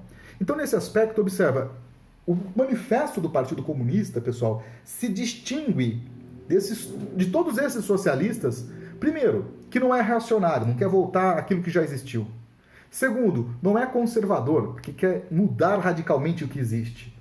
E não é utópico, porque não está propondo algo da cabeça do Marx, do Engels ou de qualquer outro dirigente. Por mais que a ideia aqui dos socialistas utópicos fossem muito justas, honestas intelectualmente. A questão é que os comunistas, no seu manifesto, reconhecem que só os proletários organizados é que poderão ser capazes de mudar toda essa história. Então, isso é muito importante. Porque não é a ideia do Robert Owen, que é bacana e vai mudar o mundo, ou do Fourier, do Saint-Simon, ou voltando para o mundo medieval. O que vai mudar o mundo é a organização dos próprios trabalhadores diante da sociedade concreta que existe, na qual eles são oprimidos e explorados. Então aqui, pessoal, o personagem central da proposta política não é a fantasia ou a cabeça iluminada de um ou outro, mas a classe trabalhadora. Isso aqui é inédito na história da política do mundo capitalista. É um manifesto que tem como protagonista central o proletariado, não um falanstério, uma comunidade separada ou ainda a volta ao passado. Aqui a proposta é que o sujeito central da revolução, da mudança contra essas injustiças e explorações seja a própria classe explorada, o proletariado. Então isso é muito importante para a gente considerar o capítulo 4, né? Que é uma retomada do capítulo 2, em um certo aspecto. Observa que eu estou caminhando para a finalização. O capítulo 4 se chama A Posição dos Comunistas diante dos diversos partidos de oposição. Primeira coisa, para emendar com o capítulo 3. Diferente de toda essa literatura socialista, comunista, tópica, os comunistas aqui, de 48, eles propõem que o personagem central de qualquer mudança possível tem que ser o proletariado. Porque ele é o sujeito explorado, ele é o sujeito que pode acabar, não quer dizer que vai, mas pode acabar com a exploração da sua classe, não do indivíduo, mas de toda a classe, né, composta, evidente, pelas individualidades de cada um. Então, a posição dos comunistas é se unir. E aí volta mais uma vez a questão da Natália, que você disse que era um pouco menor, né, com as suas palavras, mas não era. Ou seja, como mudar tudo isso? Aqui é um programa político, lembra que eu disse para vocês? Os comunistas se unem, diz o texto. Os comunistas lutam pelos interesses e objetivos imediatos da classe operária, mas ao mesmo tempo defendem e representam o movimento atual, o futuro do movimento. Os comunistas, pessoal, então, os comunistas aqui da Liga dos Comunistas, se unem com todo o movimento dos trabalhadores, do Partido Comunista nesse sentido, para poder atingir os objetivos de libertação da classe trabalhadora. E aqui volta um debate de nacionalismo e internacionalismo. Os comunistas são internacionalistas, mas vão se unir, sim, com os trabalhadores de diversas nacionalidades para construir o quê? A luta organizada em partido contra a exploração e opressão, que também é internacional. Portanto, uma organização, os comunistas devem lutar juntos na Bélgica, na França, na Itália, na Espanha, eles não citam Espanha aqui, né, mas na Alemanha, para que possam juntos construir o quê? Essa organização e o amadurecimento do proletariado para que pudesse governar. Governar não é através das eleições, é a tomada abrupta do poder. Para buscar uma finalização, o Manifesto do Partido Comunista, no seu capítulo 1, 2, 3 e 4, aqui no 4 sobretudo, não nos autoriza em absolutamente nenhuma sílaba dizer o seguinte: vamos participar das eleições para ganhar o Estado e governar para o trabalhador. Isso não existe nesse texto. Esse texto diz muito o contrário. É a tomada imediata do poder. Nem sempre, em todos os lugares, foi possível a tomada imediata do poder. E nesses lugares que era necessário fazer alianças, literalmente essas alianças devem ser feitas. E elas foram feitas. E aí eu quero chamar a atenção, pessoal, para um tipo de aliança, que é aquela aliança que o texto aqui traz, que ocorreram na Alemanha. É preciso explicar isso, por quê? Porque quando nós estudamos hoje, 2020, o Manifesto do Partido Comunista, muitos partidos reformistas, eles aproveitam desse parágrafo aqui que eu estou em destaque aqui para vocês, ó.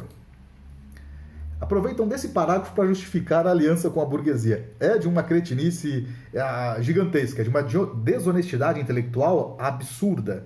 O texto diz: na Alemanha, o Partido Comunista luta junto com a burguesia todas as vezes que esta age revolucionariamente, contra a monarquia absoluta, a propriedade rural feudal e a pequena burguesia. Pô, aí, gente, tá vendo? Os comunistas podem se aliar com a burguesia. Para esses autores, essa explicação está muito bem resolvida. Para a história do marxismo é que ela não está muito bem explicada. Na Alemanha, o que existia era uma monarquia feudal. A burguesia na Alemanha, pessoal, em 48, 46, ela não tinha feito ainda uma revolução burguesa, como na Inglaterra, como nos Estados Unidos, sobretudo na França. Então, os comunistas, em 48, considerando a burguesia mega atrasada para fazer uma revolução na Alemanha, na Prússia, né, que era monárquica, nesse aspecto, a burguesia, na visão dos comunistas, a burguesia lá na Alemanha ainda tinha esse caráter potencialmente revolucionário, porque lutava, olha lá, em perspectiva, lutava contra o mundo feudal alemão.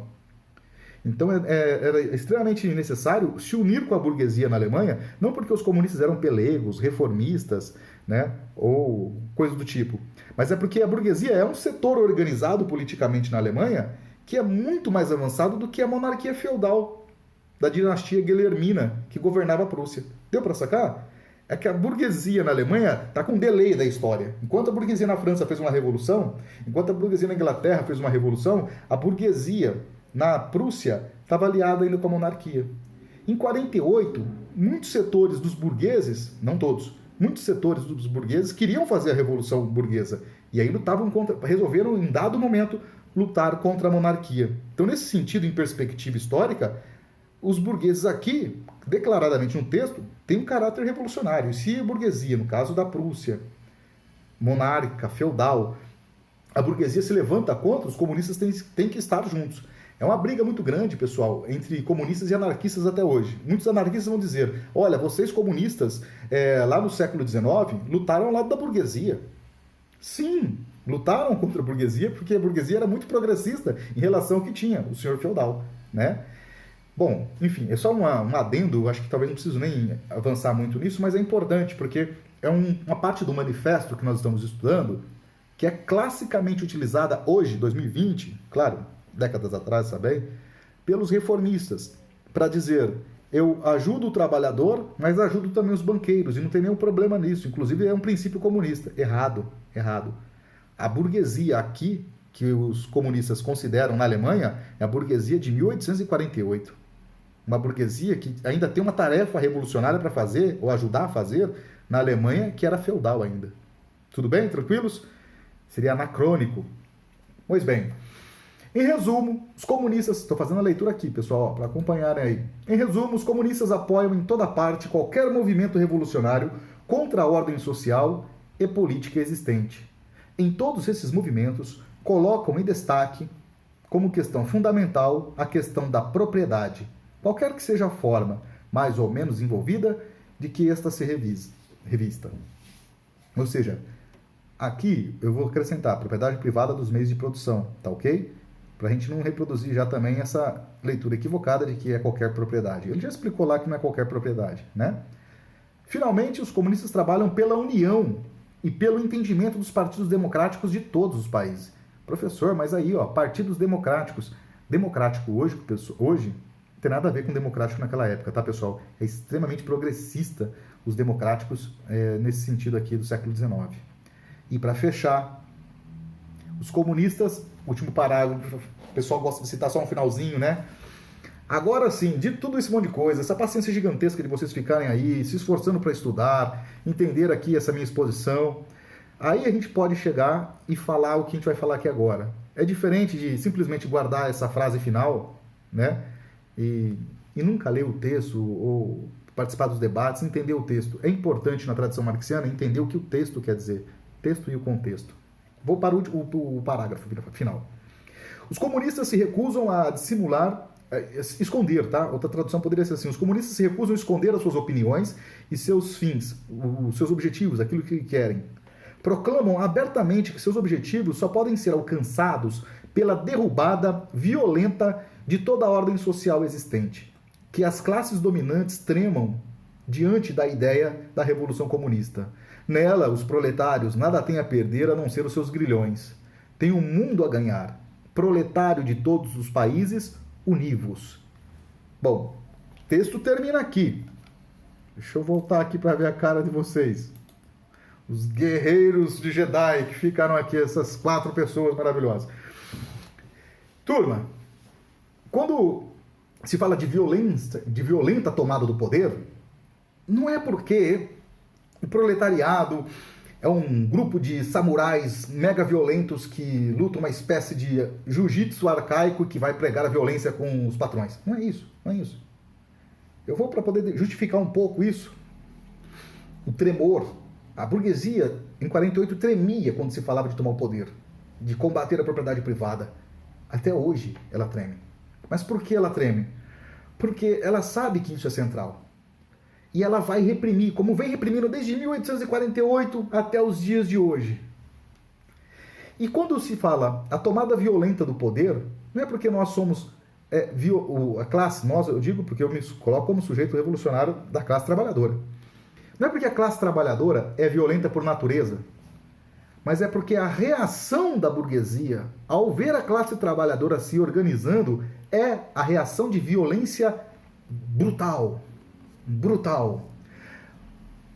Vocês viram aí agora as manifestações que estão acontecendo pelo mundo afora. Um homem negro foi assassinado nos Estados Unidos. Qual o perigo que ele representava? Existir já era um perigo gigantesco. A polícia assassinou, né? Aquele indivíduo policial assassinou o Floyd nos Estados Unidos. Agora, muitos movimentos estão acontecendo a partir disso e estão sendo brutalmente reprimidos. Então, quando o proletariado, você fala aqui, tomada violenta do poder, é porque a gente precisa se defender. Quando vocês, muitos de nós aqui já passamos por isso, quando a gente vai para um ato pacífico. Digo pacífico porque acompanho a política nacional e eu não conheço nenhuma organização de esquerda revolucionária, as reformistas nem se fala, né? Mas as revolucionárias que estão com um fuzil, armados, como os Panteras Negras. Lembrando que os Panteras Negras é um partido político comunista nos Estados Unidos, hein, gente? Não é só um movimento social, né? A gente não está no modelo Black Panther no Brasil. A gente vai normalmente com vinagre para poder se proteger. A gente vai com uma máscara. Ou seja, a gente não vai com armas. Protestos pacíficos são recebidos com armas por parte dos donos dos meios de produção que governam o Estado. Ou alguém aqui já foi em um ato que a polícia estava lá com rosas, né? Ou ainda com doces ou qualquer outra coisa gostosa, tipo, sei lá, qualquer coisa. A gente é recepcionado. Na Argentina, contra a reforma da Previdência na Argentina, muitos militantes foram presos, né? Por quê? Porque representavam um perigo. E o Estado, metralhadoras, escopetas, armas de fogo, de borracha, gases, armas químicas, ou seja, aquilo não é considerado. Então, a tomada violenta é uma necessidade, não porque o proletariado é violento por natureza, mas porque os inimigos do proletariado, eles estão armados até os dentes. E tá aí o Amarildo, que a gente não deixa mentir, tá aí a Sandra, tá aí um monte de seres humanos que foram assassinados lutando por direitos, ou simplesmente sentados na porta da casa, né? Então o Estado defende a propriedade privada com unhas e dentes. Tá aí toda a população indígena, todo o povo, né, que foi... todo o povo negro no Brasil e no mundo, que só o fato de existir já incomoda a propriedade privada. Quando a gente se organiza, então, vem a tropa de choque. Não vem sociólogos da burguesia, como o Fernando Henrique Cardoso, vem tropa de choque, né? Tudo bem, pessoal? Eu acho que, assim, esse curso, ele tem como objetivo fazer a divulgação, eu falei, né, desse texto, desse documento, né? E não é uma divulgação meramente academicista. Esse curso não tem, esse aqui não tem nem certificado, não tem nada disso. É um curso para quem está a fim de entender mesmo a realidade, entrar num debate, se iniciar. Eu tentei aqui nesses dias fazer um debate um pouco horizontal, com exceção de alguns momentos, mas basicamente horizontal, que não é diminuir o nível lá embaixo, ficar rastejando com o conhecimento na mão, mas também não é fazer debates com alto grau de abstração com pessoas que estão se iniciando no processo do debate. Por isso eu usei uma expressão um pouco judaica, reivindico um outro significado para honestidade, humildade intelectual. É muito importante, né, que a gente consiga, pelo menos quem está expondo, tentar dialogar com todo mundo. A gente nunca vai conseguir dialogar com todo mundo como gostaria, mas um diálogo tem que se estabelecer. Eu acho que tentei me esforçar para isso. Espero que vocês tenham e desenvolvam mais dúvidas ainda sobre o assunto, para que possa continuar entendendo e buscar a transformação dessa sociedade. É muito abstrato falar assim, ó, vamos estudar e vamos transformar a sociedade. Tá, mas de fato, na prática, como é que a gente transforma a sociedade? Eu tenho minha resposta pessoal. Quando vocês me conhecerem nas ruas, nas barricadas, vocês vão ver qual é a minha resposta. Mas aqui, enquanto professor, que não está separado não, mas eu diria, assim como diz o texto de 48, é necessário se organizar em partidos políticos revolucionários. Agora, se é o Partido Comunista A, B, C, D, E, aí cada um tem lá a sua compreensão. Eu tenho a minha, né? Mas qual é a orientação do manifesto? Primeiro, entender que não é só um partido político revolucionário que vai fazer a mudança, ou que vai lutar para que a mudança ocorra. É um conjunto internacional de partidos, tudo bem? Então, se você tem teu partido, não acha que o teu partido é a última bolacha do pacote, porque nunca foi, né, um único partido que faz o processo revolucionário. Não era a proposta dos comunistas em 48, pelo contrário, era a união dos revolucionários. A união, então são vários partidos. Se a gente pensa a Comuna de Paris, foram várias organizações que fizeram a Comuna de Paris. Entre eles, os militantes da Liga dos Comunistas que estavam lá. Na Revolução Russa, não foi só o Partido Bolchevique que fez a Revolução. Em dado momento, eles dirigem a Revolução. Mas todo o processo da Revolução Russa, de 1917, é um conjunto de partidos, né? Então, é importante que vocês e nós busquemos conhecer esses partidos, essas organizações, né? Lembrando, não existe só um. Achar que é um só, isso tem mais a ver com o mundo judaico-cristão, igrejeiro, que vai dizer, na minha igreja, lá rezamos o socialismo verdadeiro. Bom, os alemães já fizeram isso no século XIX e receberam uma crítica aqui próprio no manifesto, né? O meu comunismo é mais revolucionário que o teu. A questão é, comunista tem que ser revolucionário, né? Se o teu comunismo é menos revolucionário que o meu, você é reformista, não é nem comunista. Pois bem, mas é isso. Eu abro aqui para quem quiser falar, deixar as considerações. Eu tenho muita coisa para falar. A gente estourou o tempo de novo hoje, né? Eu já imaginei que ia estourar como ontem, veio progressivamente estourando o tempo, né? E eu acho que é isso. Bom, eu fico feliz do pessoal participar. Eu tenho certeza que a Simone tem um monte de coisa para falar, que vocês todos, né? A Alice também, que fica aí, ela tá dando uma lidinha, uma risadinha aqui, Alice, a pergunta aí, enfim, a Natália, pensando, o pessoal que tá aparecendo aqui para mim. Mas eu agradeço a participação de todos vocês, não tô fechando aqui, quem quiser falar, se inscreve aí. Mas assim, pessoal, um curso que nem esse aqui, de 1 horinha por dia, tá? Do meio em diante virou quase 2 horinhas por dia, né? Ainda é muito pouco. Esse texto não termina aqui, ele tem muito que se trabalhar.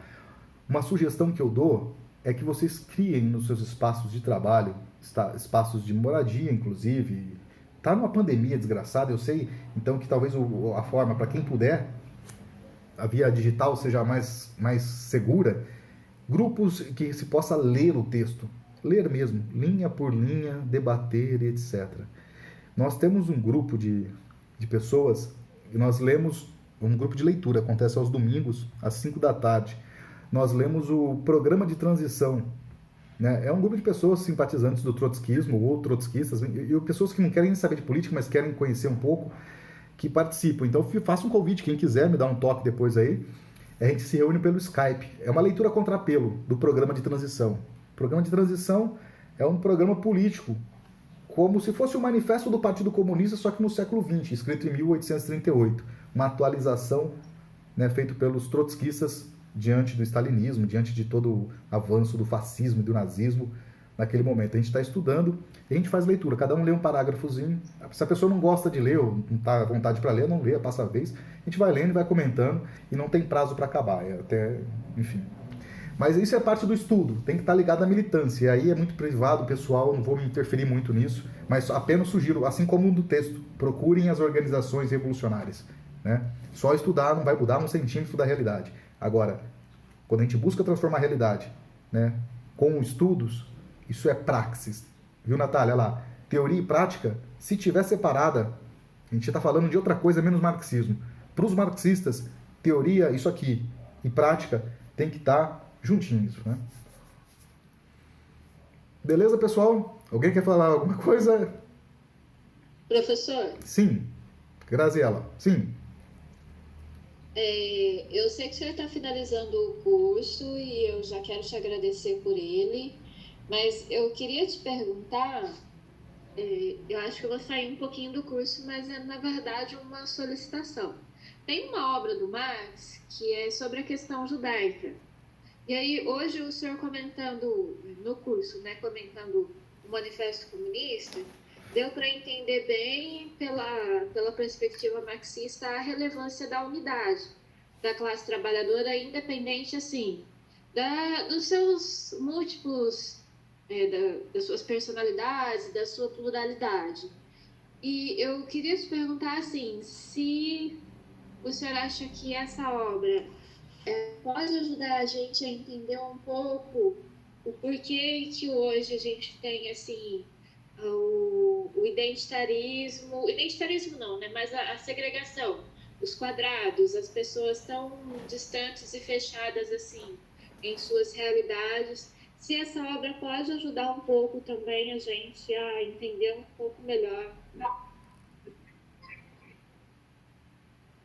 Tá me ouvindo? Cortou o finalzinho, mas eu entendi. Eu acho que deu para entender. As últimas palavras sumiu, Graziela. Se dá para entender assim, melhor...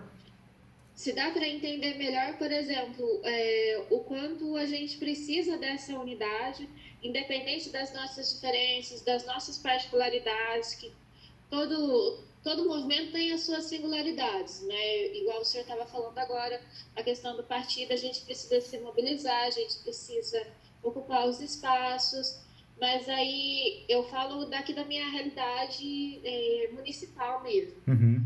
Toda vez que a gente tenta fazer alguma articulação, a gente mais briga do que se acerta, e na hora de ocupar o espaço a gente vai em meia dúzia, chega meia dúzia primeiro, uns 3, 4 muito depois, e o resto da galera vai chegando espaçado, então a gente não consegue fazer um efeito.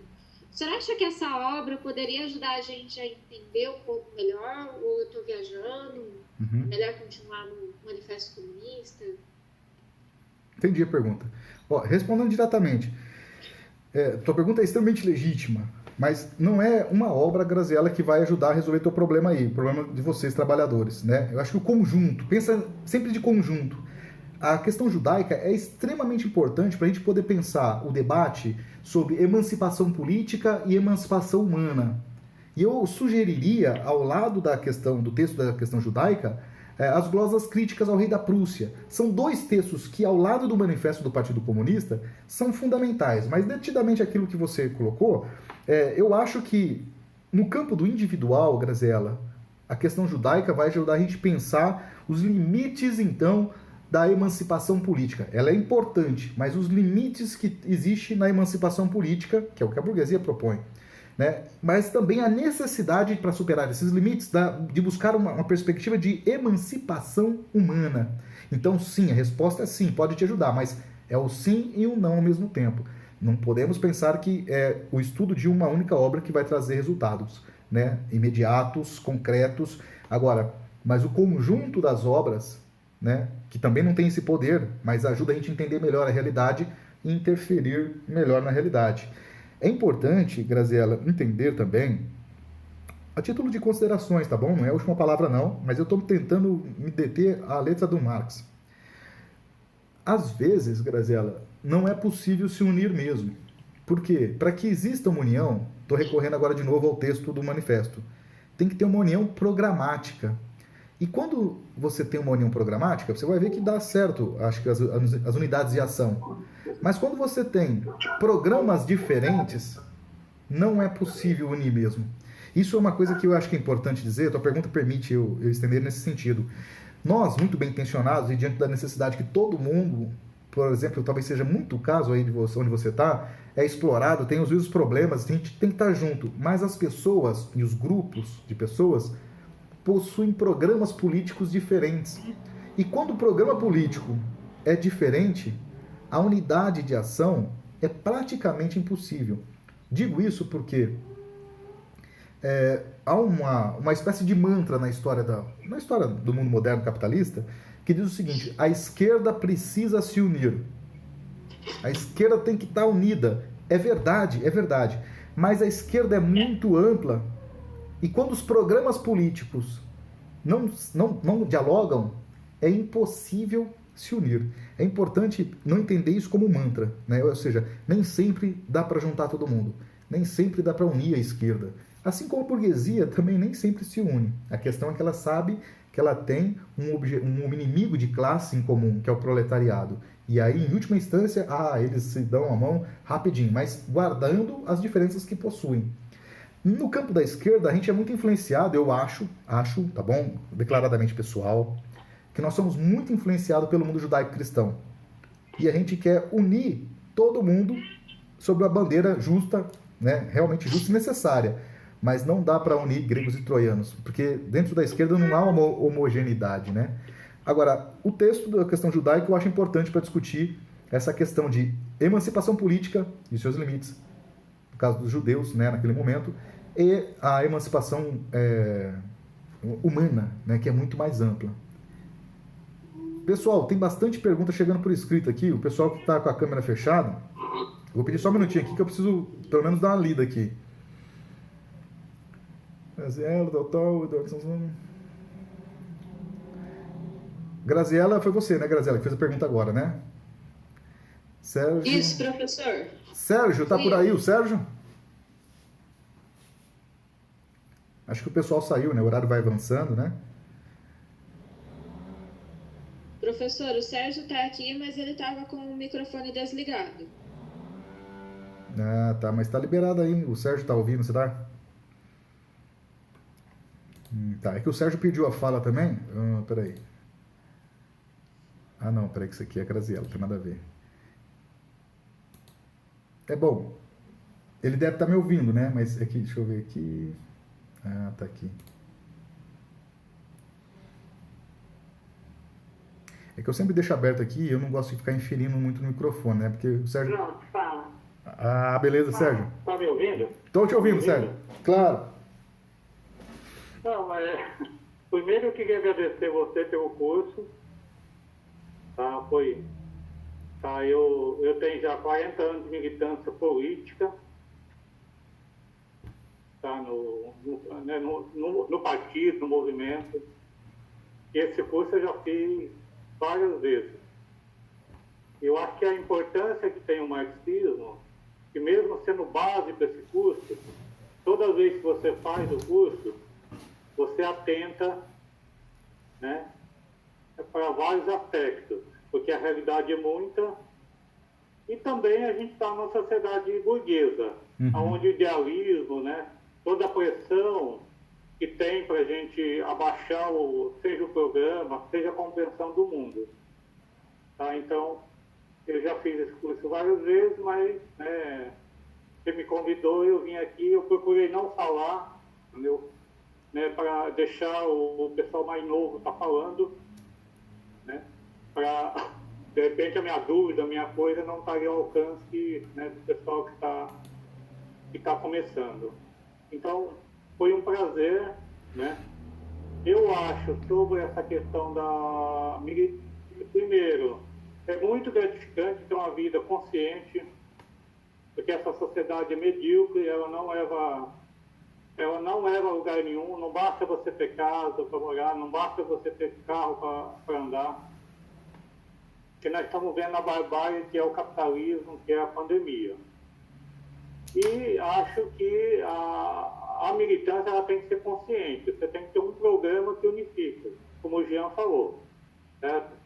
Se eu sigo o Manifesto Comunista, né, que discute o Estado, todos os fundamentos que estão aí, acessos sociais e assim por diante, eu não gostaria de estar num partido que só quer disputar a eleição. certo? Então, para mim, são programas diferentes. Então, para estar no mesmo partido, tem que ter um programa mínimo, certo? Se não tem um programa mínimo, mais cedo ou mais tarde você vai, né, vai sair. Então é isso, eu gostaria muito, né, de parabenizar pelo nível, estou muito contente de ter participado e parabéns. Ô, camarada Sérgio, muito obrigado, então, eu fico feliz, né? Pode falar o nome do partido, sim, viu? Porque né, não é proibido falar de partido aqui não, gente, aqui é compartido, né? Mas eu fico muito feliz, assim, os camaradas de vários cantos do Brasil, né? Esses cursos que eu venho observando tem uma dinâmica assim, ó, eu estou observando o fetiche da inscrição. Sei lá, a gente tinha 78 inscritos, daí já espero que venha um número menor, por muitas condicionalidades, né? Mas eu fico feliz de fechar o curso aqui, né, com um número de pessoas que se propuseram, né? E eu fico olhando aqui certinho, o pessoal todos os 4 dias participando, entrando um pouquinho mais cedo, ou no horário, um pouquinho depois, mas sustentando isso, né? Ou seja, eu não sou um youtuber, vocês já perceberam, eu não fico aqui criando uma personalidade do tipo, e aí galera, não sei o que tem, não, não sei, ó, a Isabelle foi minha aluna há muitos anos atrás, né? Outras pessoas me conhecem, já trabalharam junto, é a minha personalidade isso aqui, aí eu falando, então eu não tenho um profissionalismo, nem sei se é profissionalismo, mas eu não artificializo uma estética para poder dar curso, né? É a minha personalidade do jeito, mais ou menos do jeitinho que eu sou no dia a dia. Então, assim mesmo, acho que as pessoas se mantiveram, né? Em linhas gerais, a gente não propõe fazer um picadeiro, com todo respeito aos artistas, né, circenses, mas assim, não é para agradar, né? O nosso assunto, pelo contrário, muitas vezes desagrada para chuchu. Mas a realidade é assim, né? A realidade é cheia de contradições, por mais que existam coisas maravilhosas no mundo que nós vivemos, ainda existe muita injustiça, considerando que essas maravilhas são construídas com base na opressão e na exploração. Mas eu acho que, assim mesmo, né? Eu fico feliz de conhecê-los, ver os camaradas que eu já tinha conversado pelo WhatsApp muitas vezes, né? Outros conheço pessoalmente, mas o fato acho que é importante continuar essa interlocução, buscar a continuidade dos estudos e militância sempre juntos, não separados. O Sérgio mesmo falou, faz 40 anos que milita, né? Cada um aqui tem o seu tempo, esse tempo é tudo importante, e quando a gente se une para poder debater, estudar, se organizar, essa diversidade de tempos de militância, de estudo, os mais novos, os menos novos, né, os mais velhos, isso nos enriquece, né? Por isso, uma das perspectivas do Manifesto de 48 é a construção mundial de um partido, e não de um gabinete ou de um livro de um individual. Uma pessoa pode ser extremamente sagaz para entender o que está acontecendo, mas quando nós estamos juntos, organizadamente, não só por osmose, junto por osmose fica um monte de coisa, mas organizadamente nós pensamos melhor. Vamos errar bastante, mas a probabilidade de acertarmos é muito maior e a gente se fortalece muito mais, né? Então é por isso que eu acho que sempre quando eu termino um curso desse, sobretudo do Manifesto do Partido Comunista, não posso terminar ele simplesmente falando valeu pessoal, obrigado por estudar, continue estudando e quem sabe aí no futuro vocês escrevam seus livros, que façam tudo isso, mas que busquem também as organizações revolucionárias, porque só a luta muda a vida. É isso, pessoal, agradeço então a vocês todos aí. Lembrando, um convitinho, né, para um grupo de estudos sobre o método em Marx. Eu vou publicar lá pelo Facebook, né? Todos aqui eu acho que a gente tem contato pelo Facebook. Se não tiver, procura lá, Jean Menezes, né? Vai aparecer lá essa cara aqui de quem vos fala. E aí a gente vai trocando ideia lá e fiquem atentos que por lá eu vou organizando e vou mandando. E vocês também souberem coisas bacanas, me marquem nas publicações, né? Mandem para mim também que a gente gosta de estudar junto também. Beleza, pessoal? Obrigado, professor. Eu gostei bastante da aula, para mim foi muito instrutivo.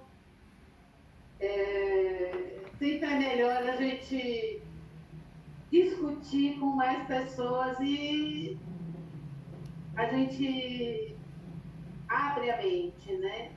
Cada vez que a gente lê o texto, a gente enxerga ele de uma outra forma. Eu acho que essa nossa condição atual de pandemia e tudo mais está pondo à luz a condição severa de escravidão que o capitalismo nos impõe. Uhum. E isso está fazendo com que as pessoas comecem a buscar saída. E a gente tem observado isso na busca das pessoas por resposta. Exato. Então, é muito importante isso. Esse momento, ele está pondo a nu o que é o capitalismo. Toda a selvageria que ele impõe. Exato, exato. Concordo plenamente, camarada. Concordo plenamente. E criar esses fóruns para debater, um curso, grupo de estudos, é muito importante, né? E todas as vezes que a gente for às ruas agora, né, é com muito cuidado, porque a gente não pode esquecer, a gente está numa pandemia, né? E esse inimigo, o vírus, ele é potencializado pelo inimigo de classe, que é a burguesia, mas ele é invisível, né? Então, todo cuidado é pouco e a gente vai ter que arrumar estratégias de como fazer essa luta com segurança.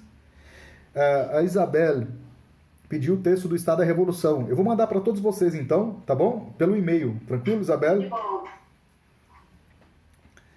Então é isso, pessoal. Gratidão. Gratidão é toda minha, pessoal. Um grande abraço para vocês todos, então.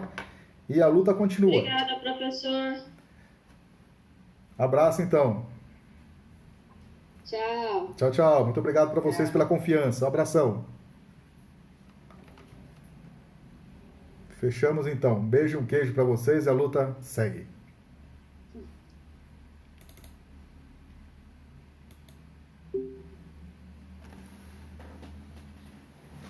Abraço, pessoal. Até mais.